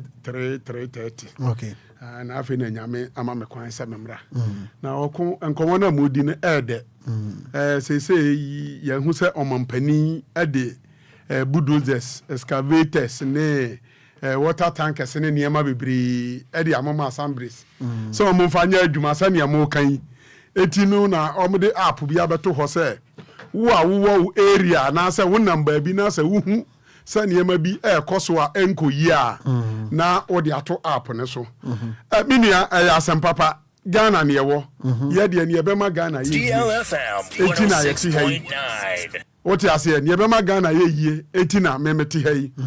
No kura nyankopon no me fie kwan fi Amasama Stadium back. Ekosi enewe di come hono. Okunyame adom o ma start ya omo ye. Say omo ye gottes side and side. First ya omo ye no na me no omo ko. But say ya omo ye no e wo se me kan say meme hodie mahu say omo ye. Aha, eti nya me ho so nko a ba bia me namo a aniema bi nko yie no. Okon yare obeka because Ghana fuonti ena me ne ena ye papa daddy Lumba ba bi obi anya mi hira no one ne yere ne ne ma ene DL adwuma efuo nyina say was spend for 2 good hours. Edi ama ye se yenye sa adwuma no. Na okon ne hadwin pa mi ampadu niema bi wa menti ase. Your police number 191, your 18555. And now no car be shit. Emma almost free me. Oku me free number where you free. Me free bear 20 times. DLFM. It's be me cry me who say I was think I will be clear to be free question. Me say I then unko number where after 20 times. I dance them. Obi am free Oku bedroom there. Sane as or china no be free me bisamia. No, because ni atanka ba ko anya problem a ejatom eti na synchrophone dibrika safu no na ade last week call last 2 weeks eti synchrophone dibrika safu no na omo draw my attention na me kire Ghana police say omo call nearest police station bi aben ho na omo fa kan ko ho sani eja enko to ho nko hye timamufo because timamufo de ono obeka say na omanu ma ne den eti petrol na de a wunya within some seconds will be better. Etino send your more rational. To me, so me draw police attention. Say you know then. So as a child, I know. Say you know you think about when your problem one. Bo kona tia enipa efun fu no. Enye fu na wo fun no because okon ya ka na bia comprehensive. Etino ya ka say enhwe ase, but enhwe ase ano de another matter. That's right. What I say, but enipa na omudi mbirika efun fu no. Seni eja enkoto mu Ghana fo nkohye. Enu ti ne afre police. Me see, nyase yese. Me frɛ more than 20 times. Omumfa. Obi ya mfa nyase omumfa. Wo ka se omumfa graduate o ma hu ana o ma nte. Eti mimi na minim se obi be frɛ me kra bi say e ba ne say na number we afre 20 more times. Na dey na asi.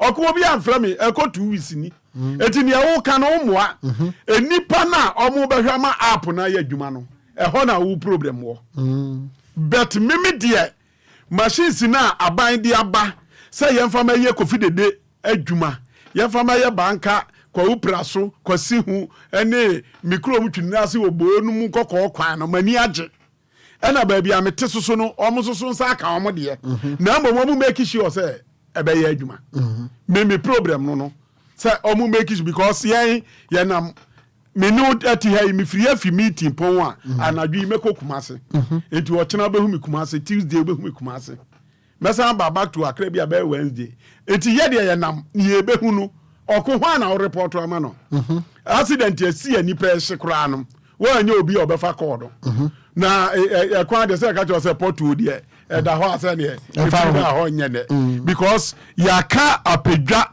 ekwan ese amuna didam enti no mo hwe na omuni hu dwuma maye apedwa kwan ye frika ye enye ne ya ka apedwa enkoko apedwa kwan enkoko apedwa kwan ya ka ama ya accident bi asi ye kura ho between apedwa to nkoko na accident there esi ye ye 3 cars but oko ho na report ama no enti nyase ye betena ha ye num na ye hene eni etiti ye de ye Ghana fo ntini ye te ha enyasa oko nkata ma media beduru ha yi eni bra ma bebre okwan mi ka me dan me ho akopem ba bi atena adwe me ho na kwasie makɔhwɛ me manim woti ase enso Ghana ho do ntini ye papa ye boss akai enti ye sere se mo amu megu obi animu ase na me ka se o mampani di adwuma bia hye obi nsa se yewura DL o wo fie kura na watu kwan wo hie ye wo nipa odi adwuma ya hye omunsa that's right and onipa no so odi adwuma na hye omunsa ni nim se within 3 to 5 o'clock eye Okogyeabour duty se wo se wo ye masa program we ye den ebaso eti se omuhwe na se 3 to 5 no Okogyeabour ama program na amaso a eden na wo se mo di Okogyeabour awose mo kwahye no ana se adwuma no no ntimi nya awose mutimi yi ni fi ho na de obetimi aye adwuma na eden eba simple na aya na me nwanwa se me ampadu me fa wo ntena baabi woti ase na me se ampadu ma fa wadwuma se ya adwuma wei hwe ema onipa somasi nyese na se wantimi anya adwuma na awose me pam wo nam de nipa foforo hye ho eti se mimma fa wadwuma se Okogyeabour from 3 to 5 o'clock hwe na Ghana Kwanso adwuma ne nkoso na se Okogyeabour 3 to 5 o'clock no Okogyeabour sabe ona my brother ya na misro Okogyeabour se me beka che Okogyeabour se adwuma na me de ma wontimi nya etie bia Mr. Yia betimi aye ana se king of perfumes na ebetimi aye adeta me ma onu me ya na me pam Okogyeabour na me nkoso amuro nkoso amu oti ase anu dia eti masre Ghana mpanifo se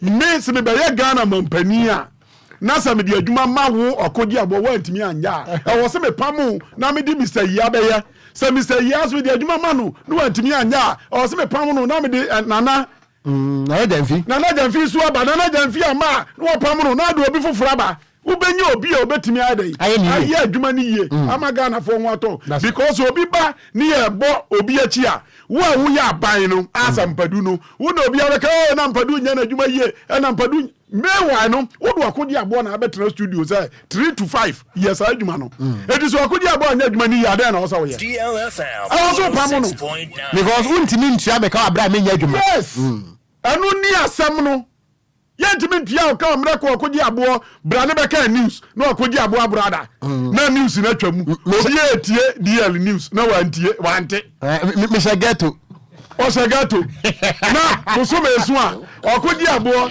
efiri busome efra hunti na ya kan ska na de atua naka no eti okoniema bi wo ha yan kasa na edi ehu abro titru abaye adwuma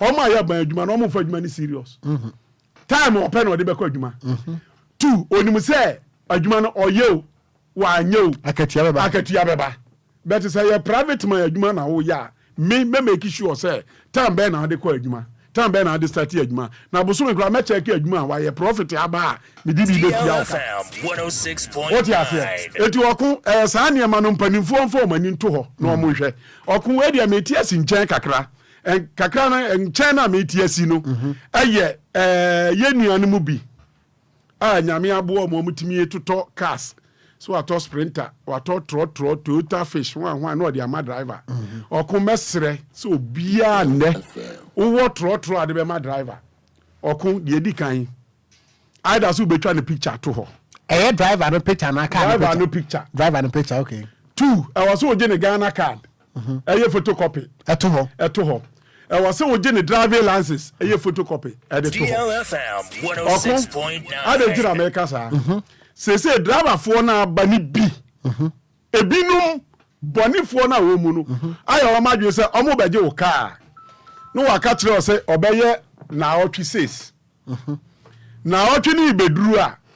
No, the car na Okogyeabour be say. No, Johnny, no, the car na jaho. Sadia na koso na otwe we kura no about a nipa be 4 and this our report we aba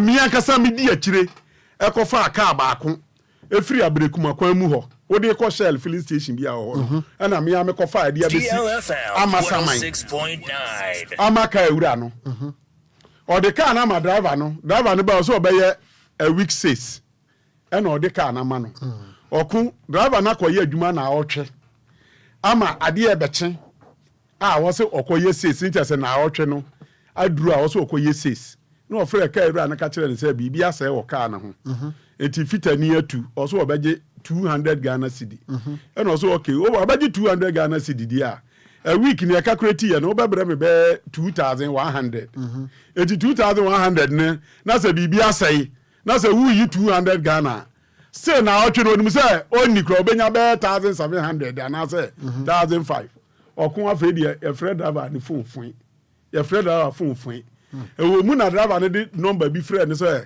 car ni si Shell ho ba bi fili car na nkofa ayi bi ntino omo hwehwe no ho to omo ho na fitani bi friend say car ni si ho ntino omra no meden o mefa DLFM 106.9 mi akasa mani media ya na mpese bibia ni anya se yese mia me de mani koye enti woko mia na me drive o car no e de car ni fi ho e de besi amasaman na ko na car na sen ya koye car no a o sa asai no car no fitani bi se waye awie enti ono no work ma ship 200 Ghana cedi enti ya koye no ni etu 200 Ghana cedi no e ma driver ma fitani no e so car ni key driver no key no driver no ho ntisabe ni sika no adwuma waye no hu sika no we odi ko ana sika ne ko car key no so o ka kire fitani se o ko no akoyi sika no odi phone so aba enti ni key ni kita no me no kasa bedru nei car no e key e ma enti no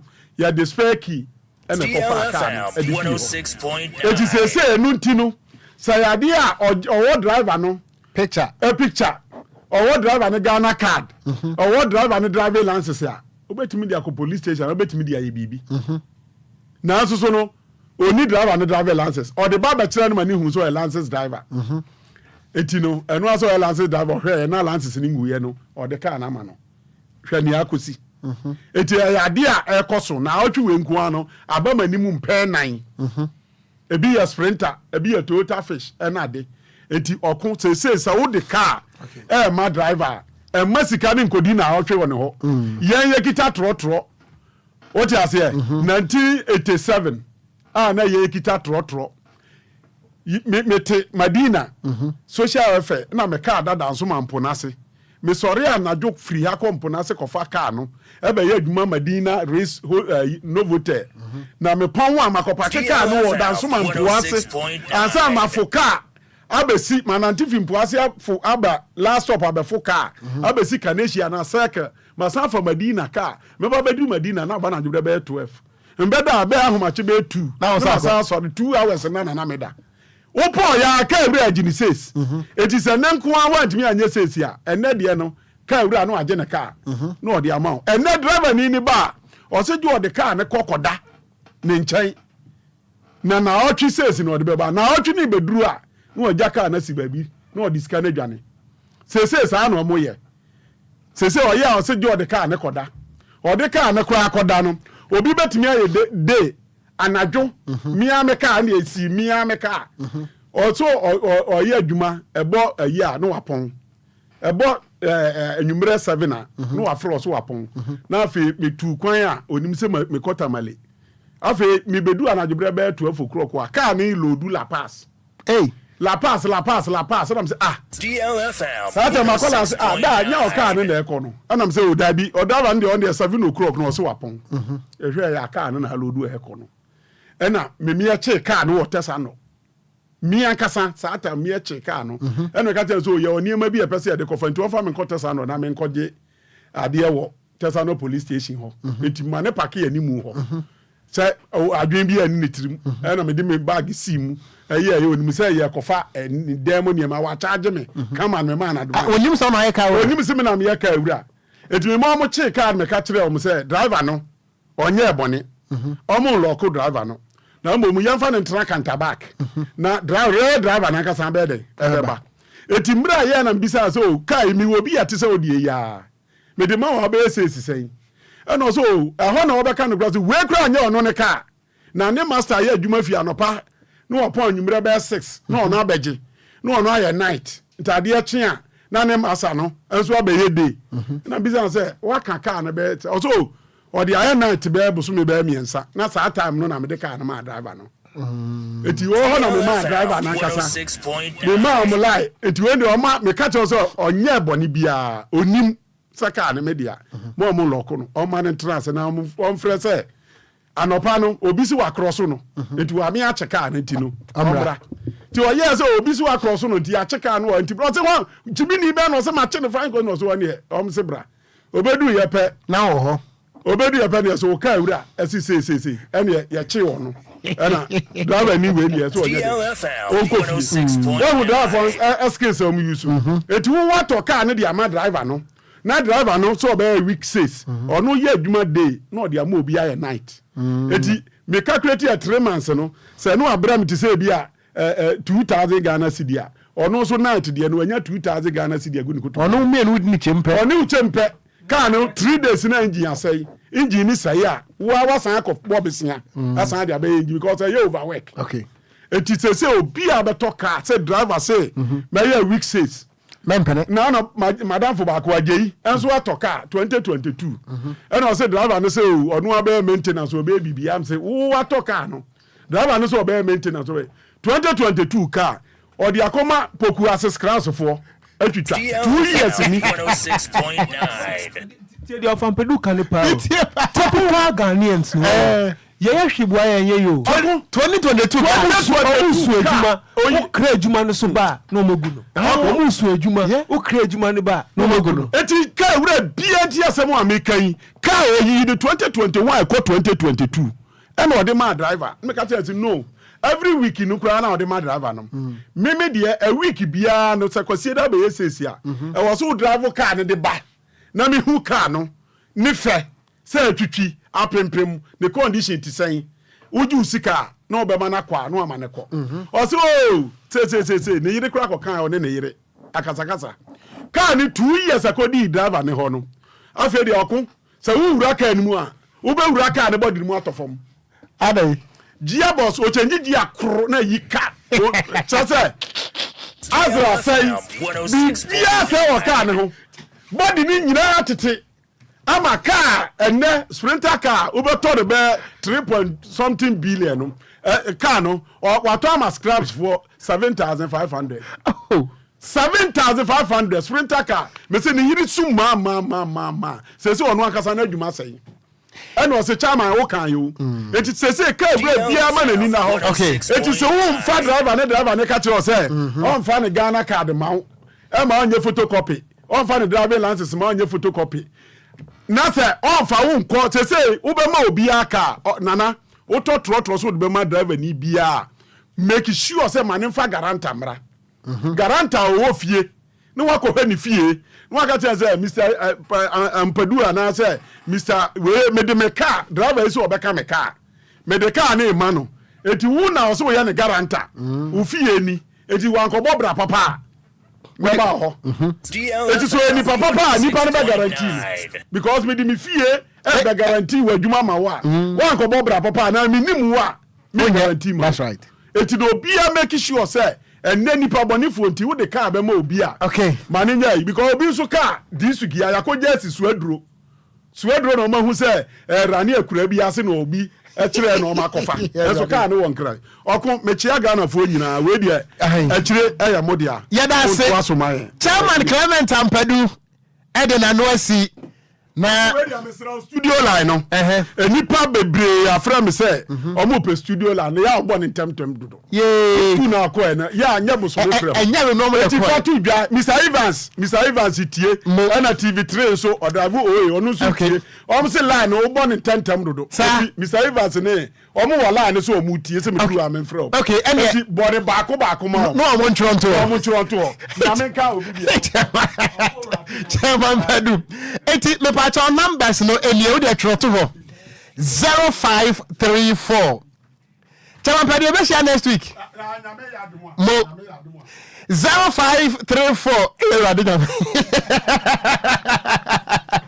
0534 050199 we dey one ti anachire so waso fitin awurade me rampato be fa chairman Padu akunya ma mia odawema 0534 050199 and 0593 4065 another 65 0593 40 65 time no so ana ma frem pam cho say time no so ana ma frem Mira Richard Kwesi eya national coordinator in charge of compliance and enforcement Emma DVLA headquarters yewra asumdwen kan na me asumdwen kan so last week intervention ampa intervention na so yeshia on from them yes dia kan dia nkama na kodwo antekura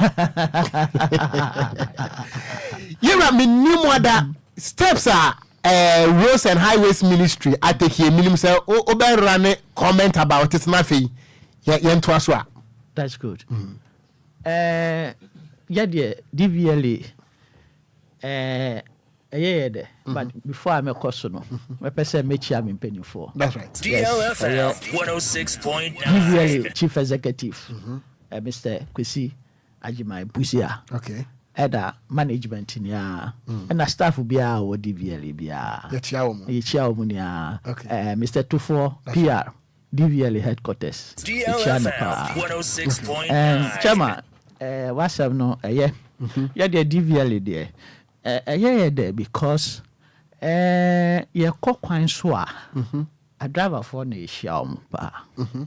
Na you my didn't so say you be making sure say okay no any defect biya or licensing so any infractions biya na ya corner ya ne drivers kasa ya tractor stations ne taxi stations na road no so no o ma sem o mo wa ne se kwan no ayeden asay enti o mo cars no mo topas no kra enche na ayeden na say na roadway na yaji no yadi enti na eye adisua maye pa if you say drivers no bebre if you say DVLA na ye kwan na ya cheche mo kiro mo say omo fema highways for nso omo go hu omo we enti ya ti say omo de app na ba no na che say omo kiro omo chi kwan ama sisi ano ya kwakwan so a uka wasama fine app na da ho nti obeden obetumi aye nti yeso app na ekutamu dende a say ya kwakwan so omo bi say woni ni nti mo ya na I hope say nka ebeboa pa say omo ye no ma ye ni ya na ekwan so ayede aye jojo nti so obi say honom na we na me wo but yera minim say wontimi enkom bebre but me person me bisa wo question bi say Ghana ha a roads minister winning all the details when it comes to the roads in Ghana winning the paved and winning the enye paved and winning the fair and the enye kra because recently we are told the whole Ghana and assembly be also either urban roads engineer or feeder roads engineer which assembly be also nim ekwan bia ye ene de enye and when we say 4 months anasa app no eba be adwuma. That is 4 months to elections. Do we need an app to identify a defective road? Answer. Anna ministry like I say, I say why we are saying that is my problem.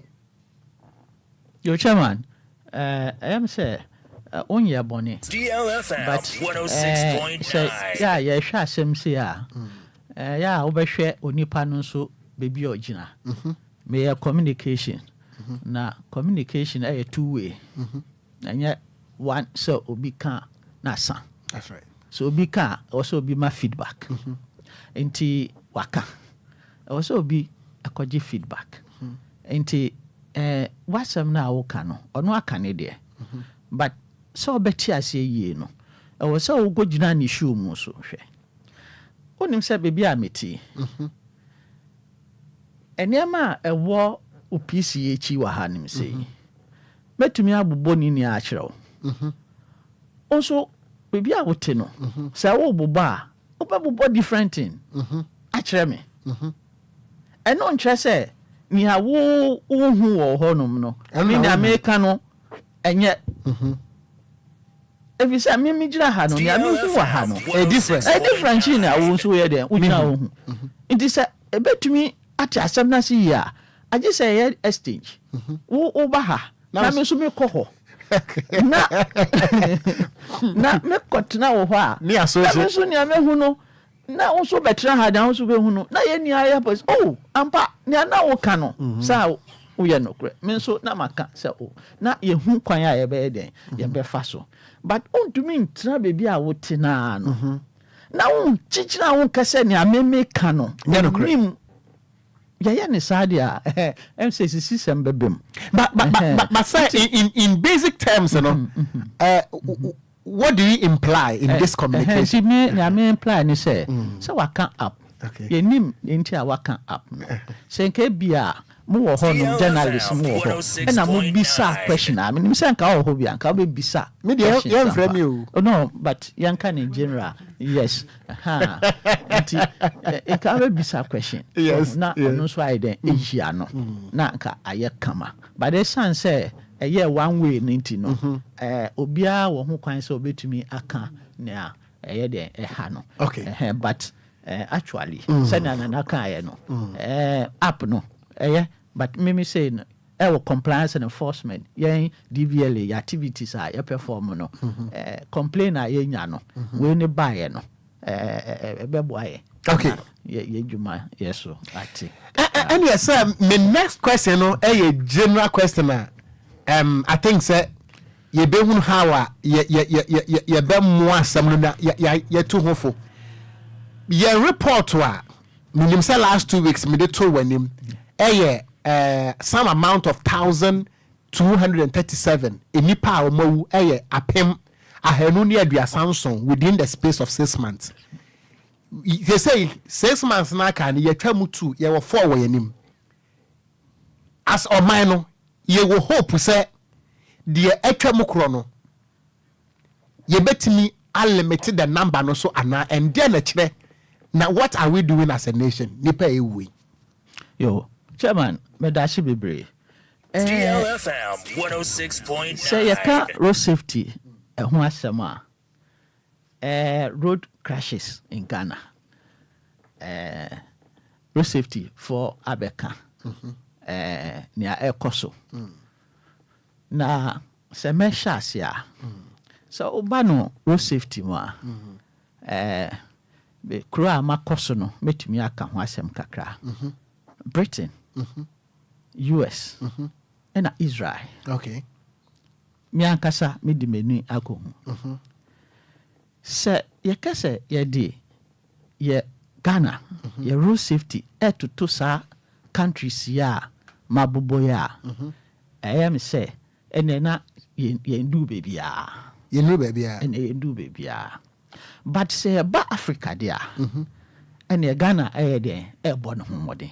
Pa ye koyinim do I was say yeah but ye knew hosa ya he betumi aye enti se wo hwa se de bia me kan se sɛ accident si ana crash esi na sɛ nipa baako ewu ana opra kra ɛyɛ asodie kɛseɛ paa ɛma Ghanaians okay if you say sika wom obɛbɔka nipa baako kra wu a ara opra ɛnyɛ easy sir so na wɔn na ya ɛbrɛ sɛ road crashes ɛba wɔn mo twa kwan mu obi wɔ kra wɔ kwan ho ɔtɔn adeɛ obi wɔ nso a ɔwɔ ne fie na ka etumi akɔwura hɔ ekunu obi nso a wotwam na ekunu saa nkurɔfoɔ no ɛna ka eku wɔn paa ana wɔn kra paa so obi wɔn nso fi hɔ a passengers na ɛte kaa no mu ankasa ansana so oyi wɔn nso fi hɔ a wɔn te moto so wɔn ka bicycle ya wɔn de nam ɛkwan no so saa nkurɔfoɔ yɛ wɔn mu nyinaa no yɛyɛ nipa yɛyɛ Ghanafoɔ but yɛanyɛ sɛ kwasi broni anyɛ kaa anaa moto sɛ wotene mu a kɔda kɔwu dabi ɔpɛ sɛ wonya wo comfort na baabi a wokɔ no ɔyɛ deɛ wokɔdu asomdwe mu na wokɔba ntɛm DLFM nti na kyɛ sɛ nka ɛba ma ahotɔ ɛne enigye but ɛyɛ a na akɔyɛ ɛdɛn awerɛhoɔ ɛsiane sɛ bibi esi nti ne esi no ɛna ɛwɔ sɛ yɛnhwɛ na yɛnyi ɛmfi hɔ na yɛntumi yɛnkɔ na sɛ yɛbɛtumi ayi efi hɔ a nneɛma mmiɛnsa bi wɔ hɔ nom a mepɛ sɛ yɛka ho asɛm road safety education ɛyɛ problem ɛwɔ Ghana ha education nkyerɛkyerɛ no ɛnkɔ akyire saa though road safety authority ɛyɛ n'afɛ mu deɛ but ɛnkɔ akyi nti ɛwɔ sɛ yɛhyɛ mu kina na ɛnhyɛ aseɛ ɛmfi nkware mu DLFM 106.9 yɛna yɛma driver licenses wobɛgye driver licenses a yɛma wokɔ driving school for 48 hours training 48 hours no that's 2 days that is 2 days anaasɛ ɛsan time nti driving school no bɛka kyerɛ so wobɛba 3 months but woba 30 minutes biara ebia every week and every 1 week biara no wobɛba dodoɔ sei so na ɔma kyekyɛ time no egu so na hwɛ road science nko a ɛwɔ sɛ usua within that 48 hours offer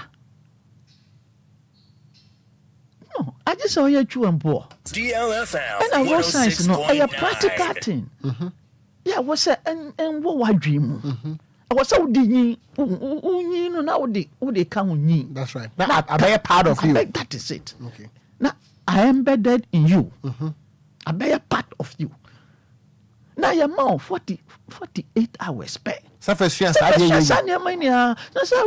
science no almost 100 and over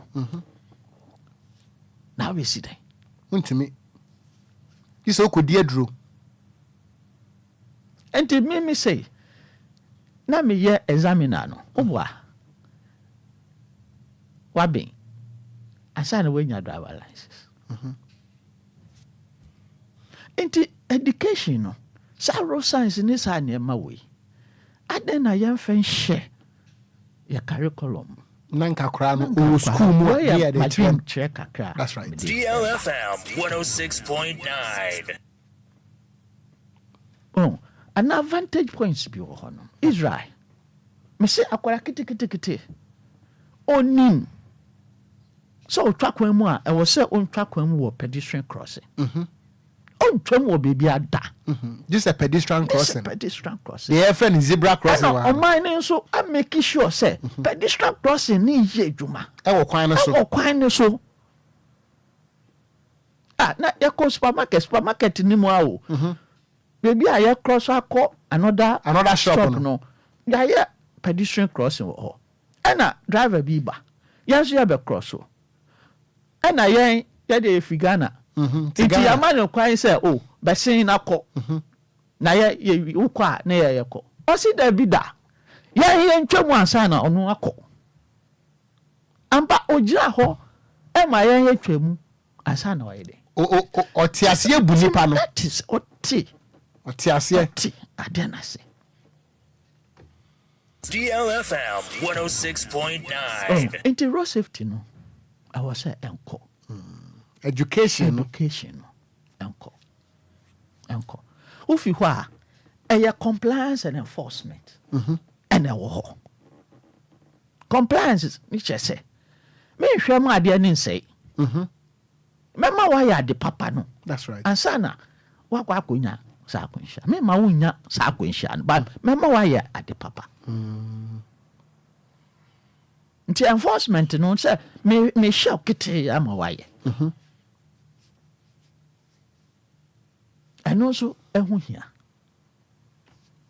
the third one no yakwan your road signs road markings on the road. Sade mami ansa we e kan boma. I think say ye be ko ye nim bebre because sa o man ya mabobo ni ano. Sade mami ansa yi ukọ ho a o taking it serious. I say Ghana ha no fa hodie no doso too much.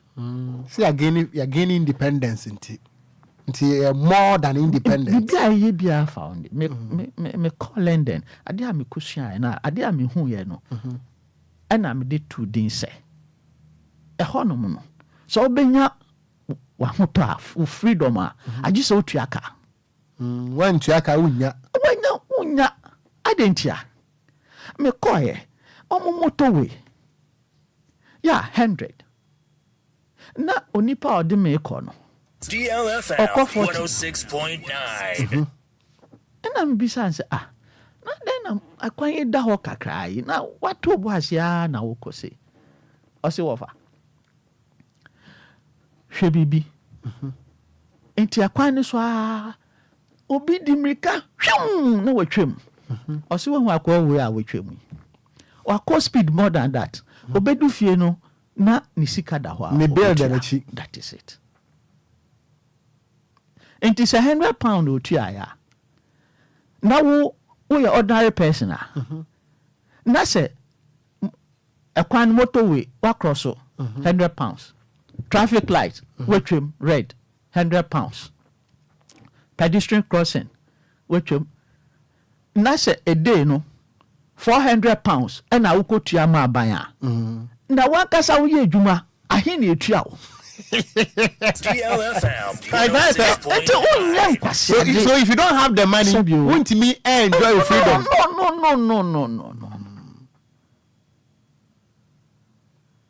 To me. DLFM 106.9. Oh, enti o ma hihye kro ni se. O bedi mraso. Enti unya freedom. Police in cho na won fro opening bi na kan je police zone ja. That be enforcement no ewo ho. Emra no wo ho. Say, me pase me bisa. What to crime pen? Winim di akoso amaye tumpon no so. Ana o Ghana ha. Ana yewra ba bia wono so no ye beka say wo that advantageous position ni say o voice loud in the ears of these authorities. Yenhwe road signs issues here boss this here. In the history of Ghana no, yes shall say you see road signs Ghana in the year 1968. Yet me ya kwan wie bie kwan no tum say ashankafo mfa so. 5 years na road sign ba ko kure nsi so. Munya opportunity e meeting penimfo no.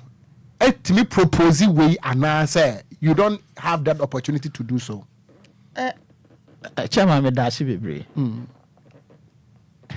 DLFM 106.9. Yako yenyano kaswa honum. Ena yene taxi drivers yako bonkomo. Yako training on road safety medications. Now, yamu medication no. Questions are drivers ni bi na yemwawa. Omo bisa ye ni se. Ya kwan ni so. Ufi kaswa, ufi malam Janshi na oba kaswa. Hwe ekwan no. Ne kakraka. Road signs, street light, road markings. Ebi ni so. I wanna me say it's a drivers, Ghana drivers. Ebi mo yard pa. DLFM because you say I was so on road signs. I wad no so na che say onim ni oye. Tisi wonya bia beboa. And almost andi akwan na nkasa ase no so eka. Na ya said na woka no. Ya di two yempenifo enim a sa agencies na omo ya responsible no. Aya omo eno omo kasa. But sani adan me kai no. On say department bia ni ministry bia ni ne challenges. So ya odema ya beka. But yanso yentumi mfoso no. Wontumi mfa nsan kɔbɔ ma ne sikam. Nti yan te sɛ ne rose asɛm ya make. Ya kwa. Omo sɛ ani road wedding win twa wo. Because ekwa ne nye ekwa na sɛ. Ya dey higher pa. You catch am say. Fine. Highway forward asɛm. But omo sɛ omo ni won ti mu na ye catch am. Nti mo ko kan kyerɛ wo. This it. Oh, nti sɛ na American ya be kwa akoka. But I know ambaswa. Muntimi ya hohwe. Enti ya danyamiase. Sɛ aban na ahwɛ na ɔdi mfidi a ɔde bɛyiri kwan so. Ayɛ ɛhɔnom no at least for the roadside no. So yetumi ya na yɛ ya ayɛ fine. That's right. Na afi nso compliance and enforcement.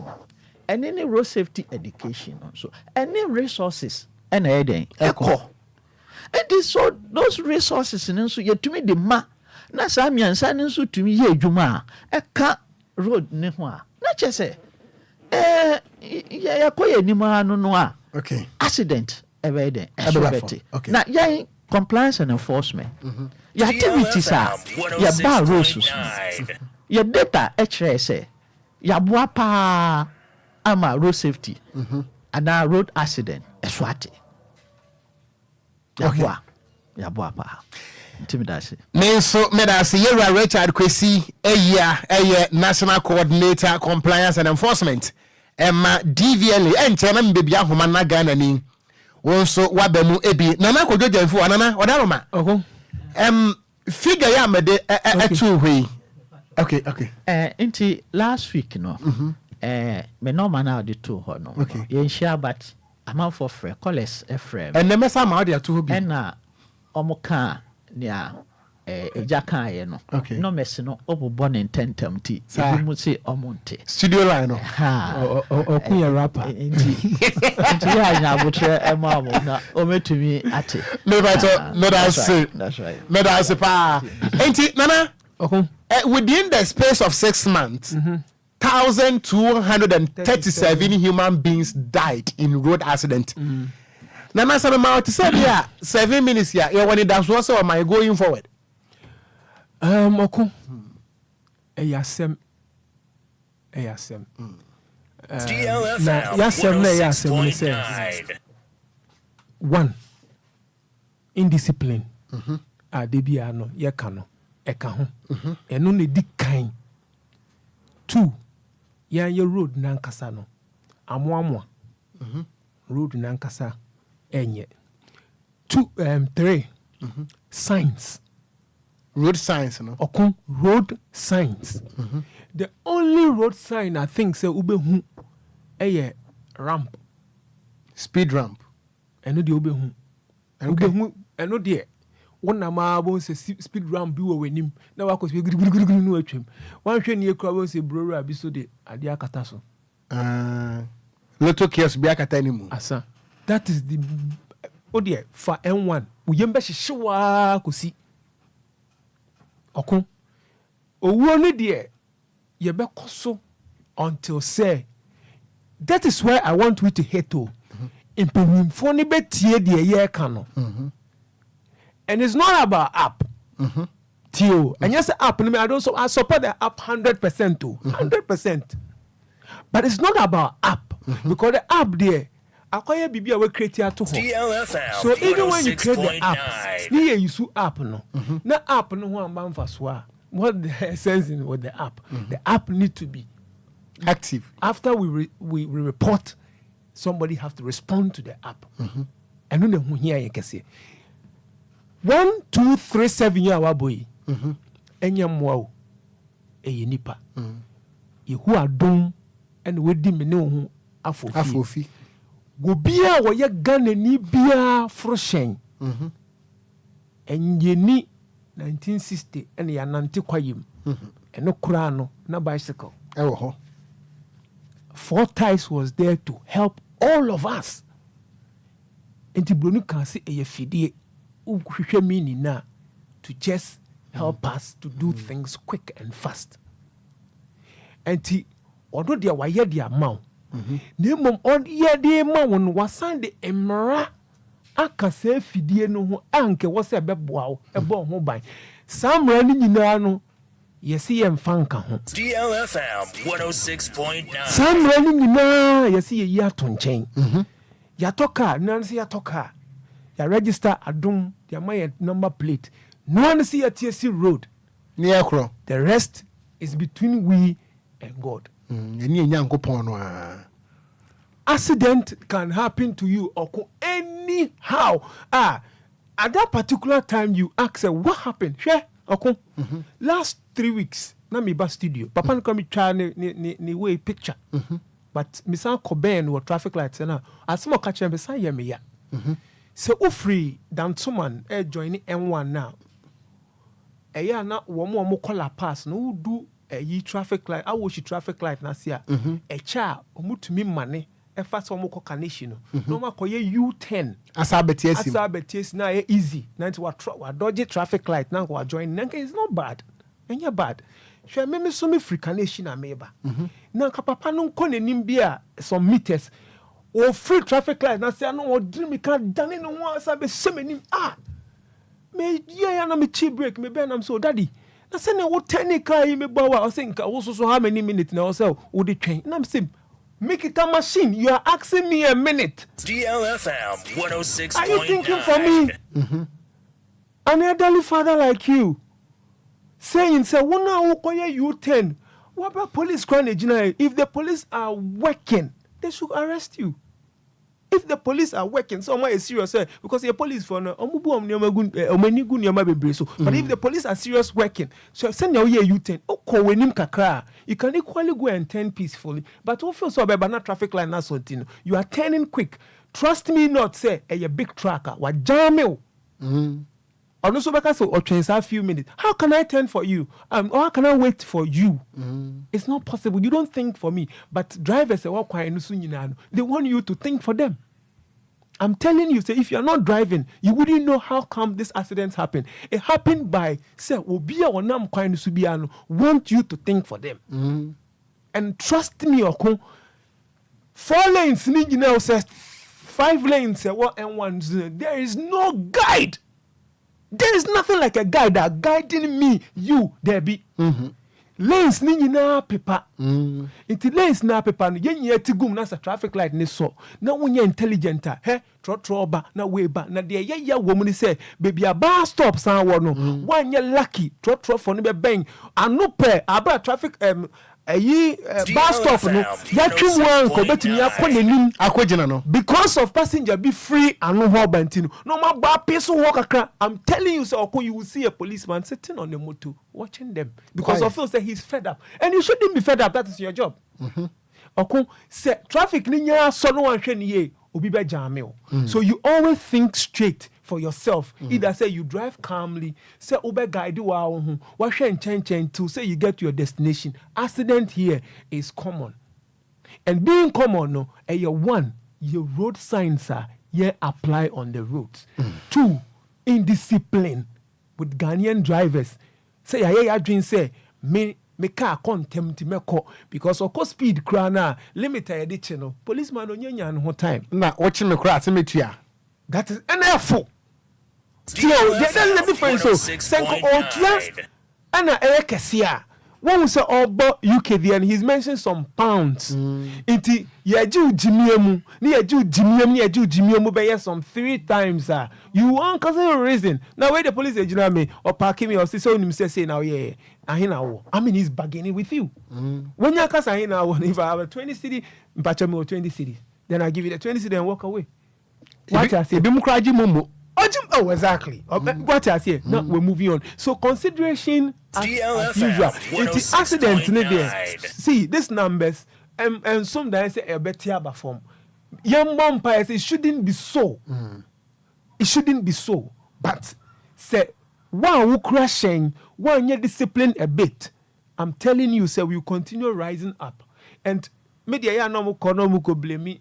DVLF na ya na bibufu say munim ejuma ni hihye ejuma ni nye DVL no ma license say kochu car odo problem ya but that is where the problem have started. Hwe street lights nyina on say na me bubo say me bubo din ya me catch us say ya won konfo bi mu a ya de traffic light ahihye say I'm for sure say na wunim but I'm giving you say ko checking MTTU they are the people Ghanaians have handled their street lights to e dey say konfo bebre nim ti street lights e dum na say awoshi your demonstration because a car bob. I'm saying 3 days ago, so a week ago, car bob ultra traffic light.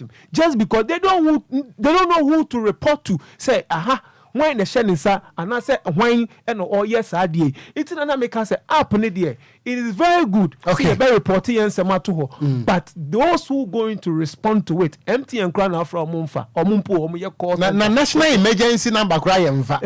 So we are hoping, say, omubetie yen asupem ye pomacho app no mo de abano e ya de pa you are supporting them but ye metwa mfoni e me screen saver ye twa mfoni dia mom no mo respond to it if they have Ghana at heart because ye den ye tax and am be fix road no ni reduce accident no that's it me so me da se papa ke na di na na kwadwo jamfi ma me ne Ghana fo ni nkomo e na de numbers no yes me bonus slow kakra me bonus slow so ama me why enti me slow me bo ana wafa wo frɛ so an mo asɛm no nya snappy emma me 0534 05 01 99 0534 05 01 99 and 0593 40 65 another 65. Good evening. Good evening, neighbor. Me pacho we deal baby afre me free. Pacho your friend Evans me free Ashama. My name is Mr. Evans. Yo na ya o program mu ye hu bebe kakra. Me obi ne tia me nan so say mo ya de passing. Me bo wabaso. Amen. Na o man no me redu da bia me hu say obi cassette empanifo ya na ye me ya. Na ya me disa say empanifo wo man. Yeah, me DJ traffic light I mean where you can watch them. Tamana me wo. So we need 5 traffic. Or you 4 junction. 2 good years now. The beer car came wo. Na ya me say DC not to come to 6. And obedi o came ho. Na mo de ya na moto ke bibi mo anim nti. Mo ko position na mo kam. Me ra he motorway. The beer me faso. Mr. Mpedu wo ho aka me maybe san ho asem. Safety guard a wo bridge me su ina sese. Safety guard a wo bridge me hu ina sese. O man ba ni ewo mi. Yes, try am penny for me we na o ka adeso. Edu da bia ekrom fo ni so eka ho. Enti patrol the chrome. Yen yesusa no me si blame sukuma. Na yanko suku a ye ko sesanwia sese Ghana fo bebreye. Yes, yes, sir. Ubesan radio good portal. I will call him. Every day, radio, so me, Robert, said you anymore. You need TFC. And can't it in your man, Bibiani, yes, I buy. Me, Rowney, I mean, Neda, se papa, Yera, also in a me, and went to me, and you know, so me patch all banners will be generous, nice, win to me, and as well. Now, one for the Suntam, now be hijack here, I send back, Rennie. 0534 050199 and 0593 40 65 65. Good evening. Good evening. Wafa. No wafa sibeni. Wafa wa bwejuma papa me di Barnabas me kasa fe dan so. Na minti o Barnabas. Ofa e ka tinti asama ya who can say a free Burkina na eba na free Burkina. Omuya wo UTC Accra UTC baby omuya trunk no omuya dinim ho no omuya ka no. Last year me fo bi chi me de me ko ho ka so mu modu wo ho no. Wafa me do mu so mu fam yan kokot wo de wa ma sisi am drive car me de me tini me ma adwen nyina na drive da afi ne wejuma me nso me da ase papa ade ba ko a nsem trofo ye eno no education ka ho wa anya ne ye nso a amoko nso wo ye num. Good evening baba ajo me je so me ye say me bright ye say achumata mama ntio bright baba sama wa na so ta na me da me ya drive ni ba chama no bi kan ka sai se o de ka mo bi aji so ji na no ama me nya je pa ye mo wo because o de ka da mo bi no bo no afa wa akwato ka afofo na o de no ase ni so won nti sa na no na o se se ni e na sa na ma na mo fe o police station won fa no sa na ma public na bi on that wa what won fe won fa no o be ko na party boys e le bu ana party ni ba ni abo fe bi no ho enye na jima amatia na wodi na se police no nti otu ono na bi ni ejuma bi aso obakona obo game nti o fe na se ko na ne wayi na ni sa nkofu no go na so sa 999 sa 19 sa nkofu no sa police no omo ye party boys enye o majuma nti bibi nya ye ni fi ona for we ko program ye wo mo omo akoma pambe ye ejuma no nti ye ejuma na wo ye da ma party boys no mo ye and then your house me so me da say good evening. Hello. Good evening, sir. From ma already on go from Bato. Hello, good evening. That's what I think aswa. Maminti on fikaswa. Yes, from na mekuni. Maminti o. Hello, masa madam asini majuma pa mo yankupo shambudru. Da kan kakra afa ayi gaba fo na aya de ka mo ma omo ye ne bata no. Masa say obi ama feka gaba ni uba ese mi faka no ma na aja ko ye juma.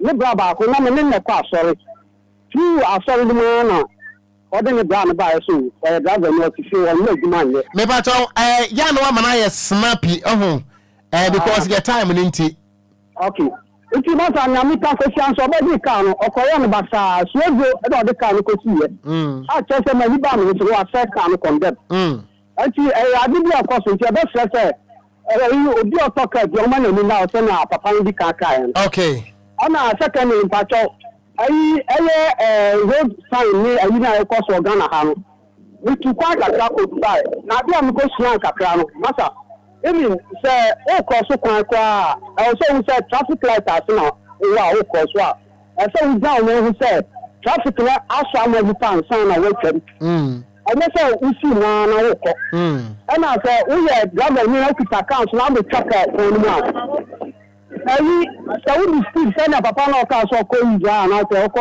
US ko fi di ni ni kama CCTV camera e che e to before say o be ye duma be ye the whole day na the office ni ba ko na report da ho okay me da se papa Ghana ye cameras ne de ye de train Boko Haram fo ye de train Boko Haram fo ntumunya abotre. Good evening.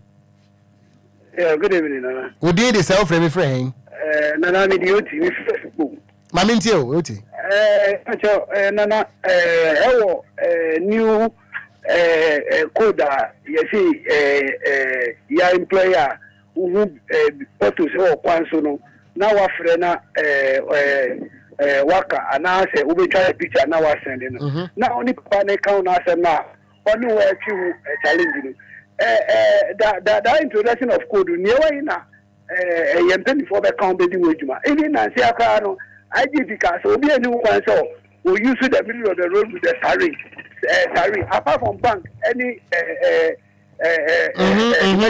yes okay they are still doing it and the current way obi abaya man ejuma say o hwe ne NCC photos o Kwanso na aban chanika every month no month ni we na dia kinkran na account no obi na rectify say photos aba na nko ye ejuma ade a wuji wuji kan this obi na identify this is ni ama this is obi a she ka so mu yusu omu je omu pay say dey over say omu ko fa enu ti ko we mu munti China ti Ghana na enu munya ti Ghana munti okra mato ana ti Africa enu munya ti unless obi asa report incident amawansa enti mo kana ka say anya say code na ya na yo ya na mo ko say ya ya fanya juma emposi we mpo obi ebi tan bio it was in of the time me ojuma no obi jirinya yenyi ne edi ye fa onipa from that no be ya asa me da se papa Mira good evening Ofa good evening me pacho for my nana aman si akere ben Amasi Prevri. DLFM 106.9. Ghana happy. Ana sebi obi a awesome oya dwe eya hantan. Ghana ha ana obi a awesome sa akwa. Owo sa su ene epan no. Ofade nti na America na sa. Eba ne sen na ye nyina yete Ghana ha. Ya sebi nti ye mpenifo ye omutwika. Kuma se kwa so mo fa ho.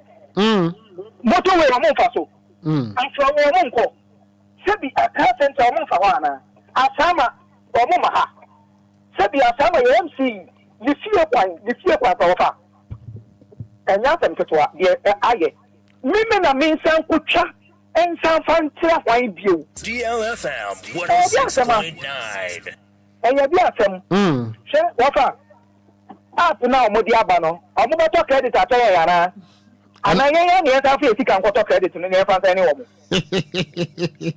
ya bi sha wo fa enu mo bi wo aya na abufo no se ye wo Ghana ha ana state institution ana government institution bi sebi adwuma fu a wo ye no wo man yi mu nti hu se wo so mo kwati ni pankwa abufuo ebisa o mo tuma ni so ni nti ko bi ye se mo mo ta ko fo mo ku abufu fi se ye tua mo ta ye de tax e ne tua mo ka mo tuma so ni nti kwa ta se ye ma mo me wo kwa na kwa akoye adwuma ye bi Ghana na fire service ye mo ta de no enya Ghana na fire service wo mo ya so mo wo adwuma so ni se bi wo fa fire service wo fire service o be fra police institution wo be fra enti app we dia na be ye difference na app we e de be Ghana ha wo fa wo mu ntimi nya adwuma na omunyanto na ya bre won meda se ye mo kwa ba ni e theater na ya di mamu na mudi Ghana happen na me se wo mo sunu ye wo Ghana o ye che ya antai meda se papa me pam cho wo ye me last caller fa me pon wa imajo wo fa majo sa kwa de wo fa mia ma me ntie o wo fa ayi sa road weti na Ghana for DVL for mo jenu o fa sa road weti na adwuma ben ya nom de e kire se tema habo road no be bi o ma be ye azo ye fence wait anywhere azo we wo fa e honomu emro mo nye sa azo wait ni wo honomu o fa na ho ye smooth e ho tutu ye o mo be ye wie ye no o fa e ho nyina tutu o fa ho tutu ye no se de nsuo no to a e tai ho o mo anye be bia nsuo no e te no nsuo ni tai ho ana DVL for no money police for kokon mu no ofa me mami brothers ka so nkotwa road work mbemu se no kotwa fake ni na ye ko ayi ye fence circle ana omu gina yen omu say ayi road work DLFM 106.9 omu ati yen unim ye gina wa na omu direct ye call van bia esi onomu se police meeting yenko hunu opa ye ko ye pre na omoje nsika omoje nsika na me se me masa de we ti bi me bedu tema pe na me sa fotwa road work ni fofo enti sa de na omo gina kwa mu kwan na omo gina mu no omo kwa omo aya suma omo no omo ni police for no mo ye ba ko no mo agege sika na she ombotom omo mfa aban meda se mintimi emfa afrefo no ebiem ehunu se course no ba na eba na nso we kura no mawia time ne kakra mo mfa ncheme mintimi emfa ebre no ebiemu enka ho nana wadawma yako oko ma say ya me use no person come me nko won oko yako yeda DLS say wama yen DLFM na 106.9 ye fambo ye Kwanso de ru and ye beda DVL mpanyinfoɔ sɛ yɛ amɔdesan de Mr. Ehia ɛde mae yɛbɛda ɔfa mpɛdu sɛ wotumi ɛyɛ ne snappy baeɛ ɛna wankasa so yɛhu ama wahoɔden a me so bɛnya ahoɔden no bi na mmom ɛbɛm sɛ app no deɛ ɛyɛ challenge ama Ghanaians for kakra there's two things menim sɛ yɛwɔ incompetent lifestyle of picking our calls and those things. I understand. Na because MTN Chrome MTN bono. O from our brain and no mafa. But the app is a very good idea. And you're bad. Okay. And you're DLFM bad. 106.9. Se womo no omode ba no. Omode bedi dwuma. Hono na. Ayasem. Asem no. Mate. Nana me da say. Na me won sha Kennedy Nana Okogyeabour Ocran your road safety advocate owa ha yera wadama yeko yo chairman me da se bebre asam kakra me ka fa no the last caller no I don't know so between am time kakra na me responder and yes so I yera onim okay there for 1 minute per respond okay yo timema na acha se compliance and enforcement yɛkɔ kwan so a ɛyɛ mmara ne ɛde yɛ adwuma yɛama yɛ fees and charges a yɛ charge na fees and charges no yɛ charge wa driver na ɔwɔ van mu no ɔne DVL account officer ɛna ɛwɔ mu wotua sika no a yɛma wo DVL receipt ɛno boa wo ɛma ɛyɛ undertaking for instance wokuta fake roadworthiness ɛkyerɛ sɛ ɛni kwan sɛ car no koraa no ɛnante kwan so okay. But because we trust our fees and charges no delinquency na yɛde ama no ɛno ɛma wo kwan sɛ wobɛ drive na wakɔ station kro na ɛwɔ sɛ wonkɔyɛ roadworthy no na wakɔ akɔyɛ okay. Enti DVL deɛ yɛyɛ revenue generators Enti yɛma wo sika bi a wobɛtua ama yɛ biara no yɛma wo deɛ yɛma wo receipt ɛna we are accountable to that okay. Enti mɛsrɛ sɛ ɔmo ho yɛ wɔ kwan so a ọmọ nhweye na ọmọ boy na yen ye adwuma ni ye yewra obepesa na so de o number na beto ofo obi opesa obisa bibi o DVL ana that's right okay mpacho yewra ede ne number e beto ho nti wo de to ho pe bibi bia no a efa DVL omo adwuma ho no as a driver no wadama na wabisa na afei obefre no na mpacho na afei wone no atimi abo enkomo enti me pacho afei nso no tie code we Ghana ni a wutie me no ho enkofro car insurance ene ho eba no sa accident si a wawu kwa wapra kwa eno nti no tro we star 920 star 57 hash star 920 star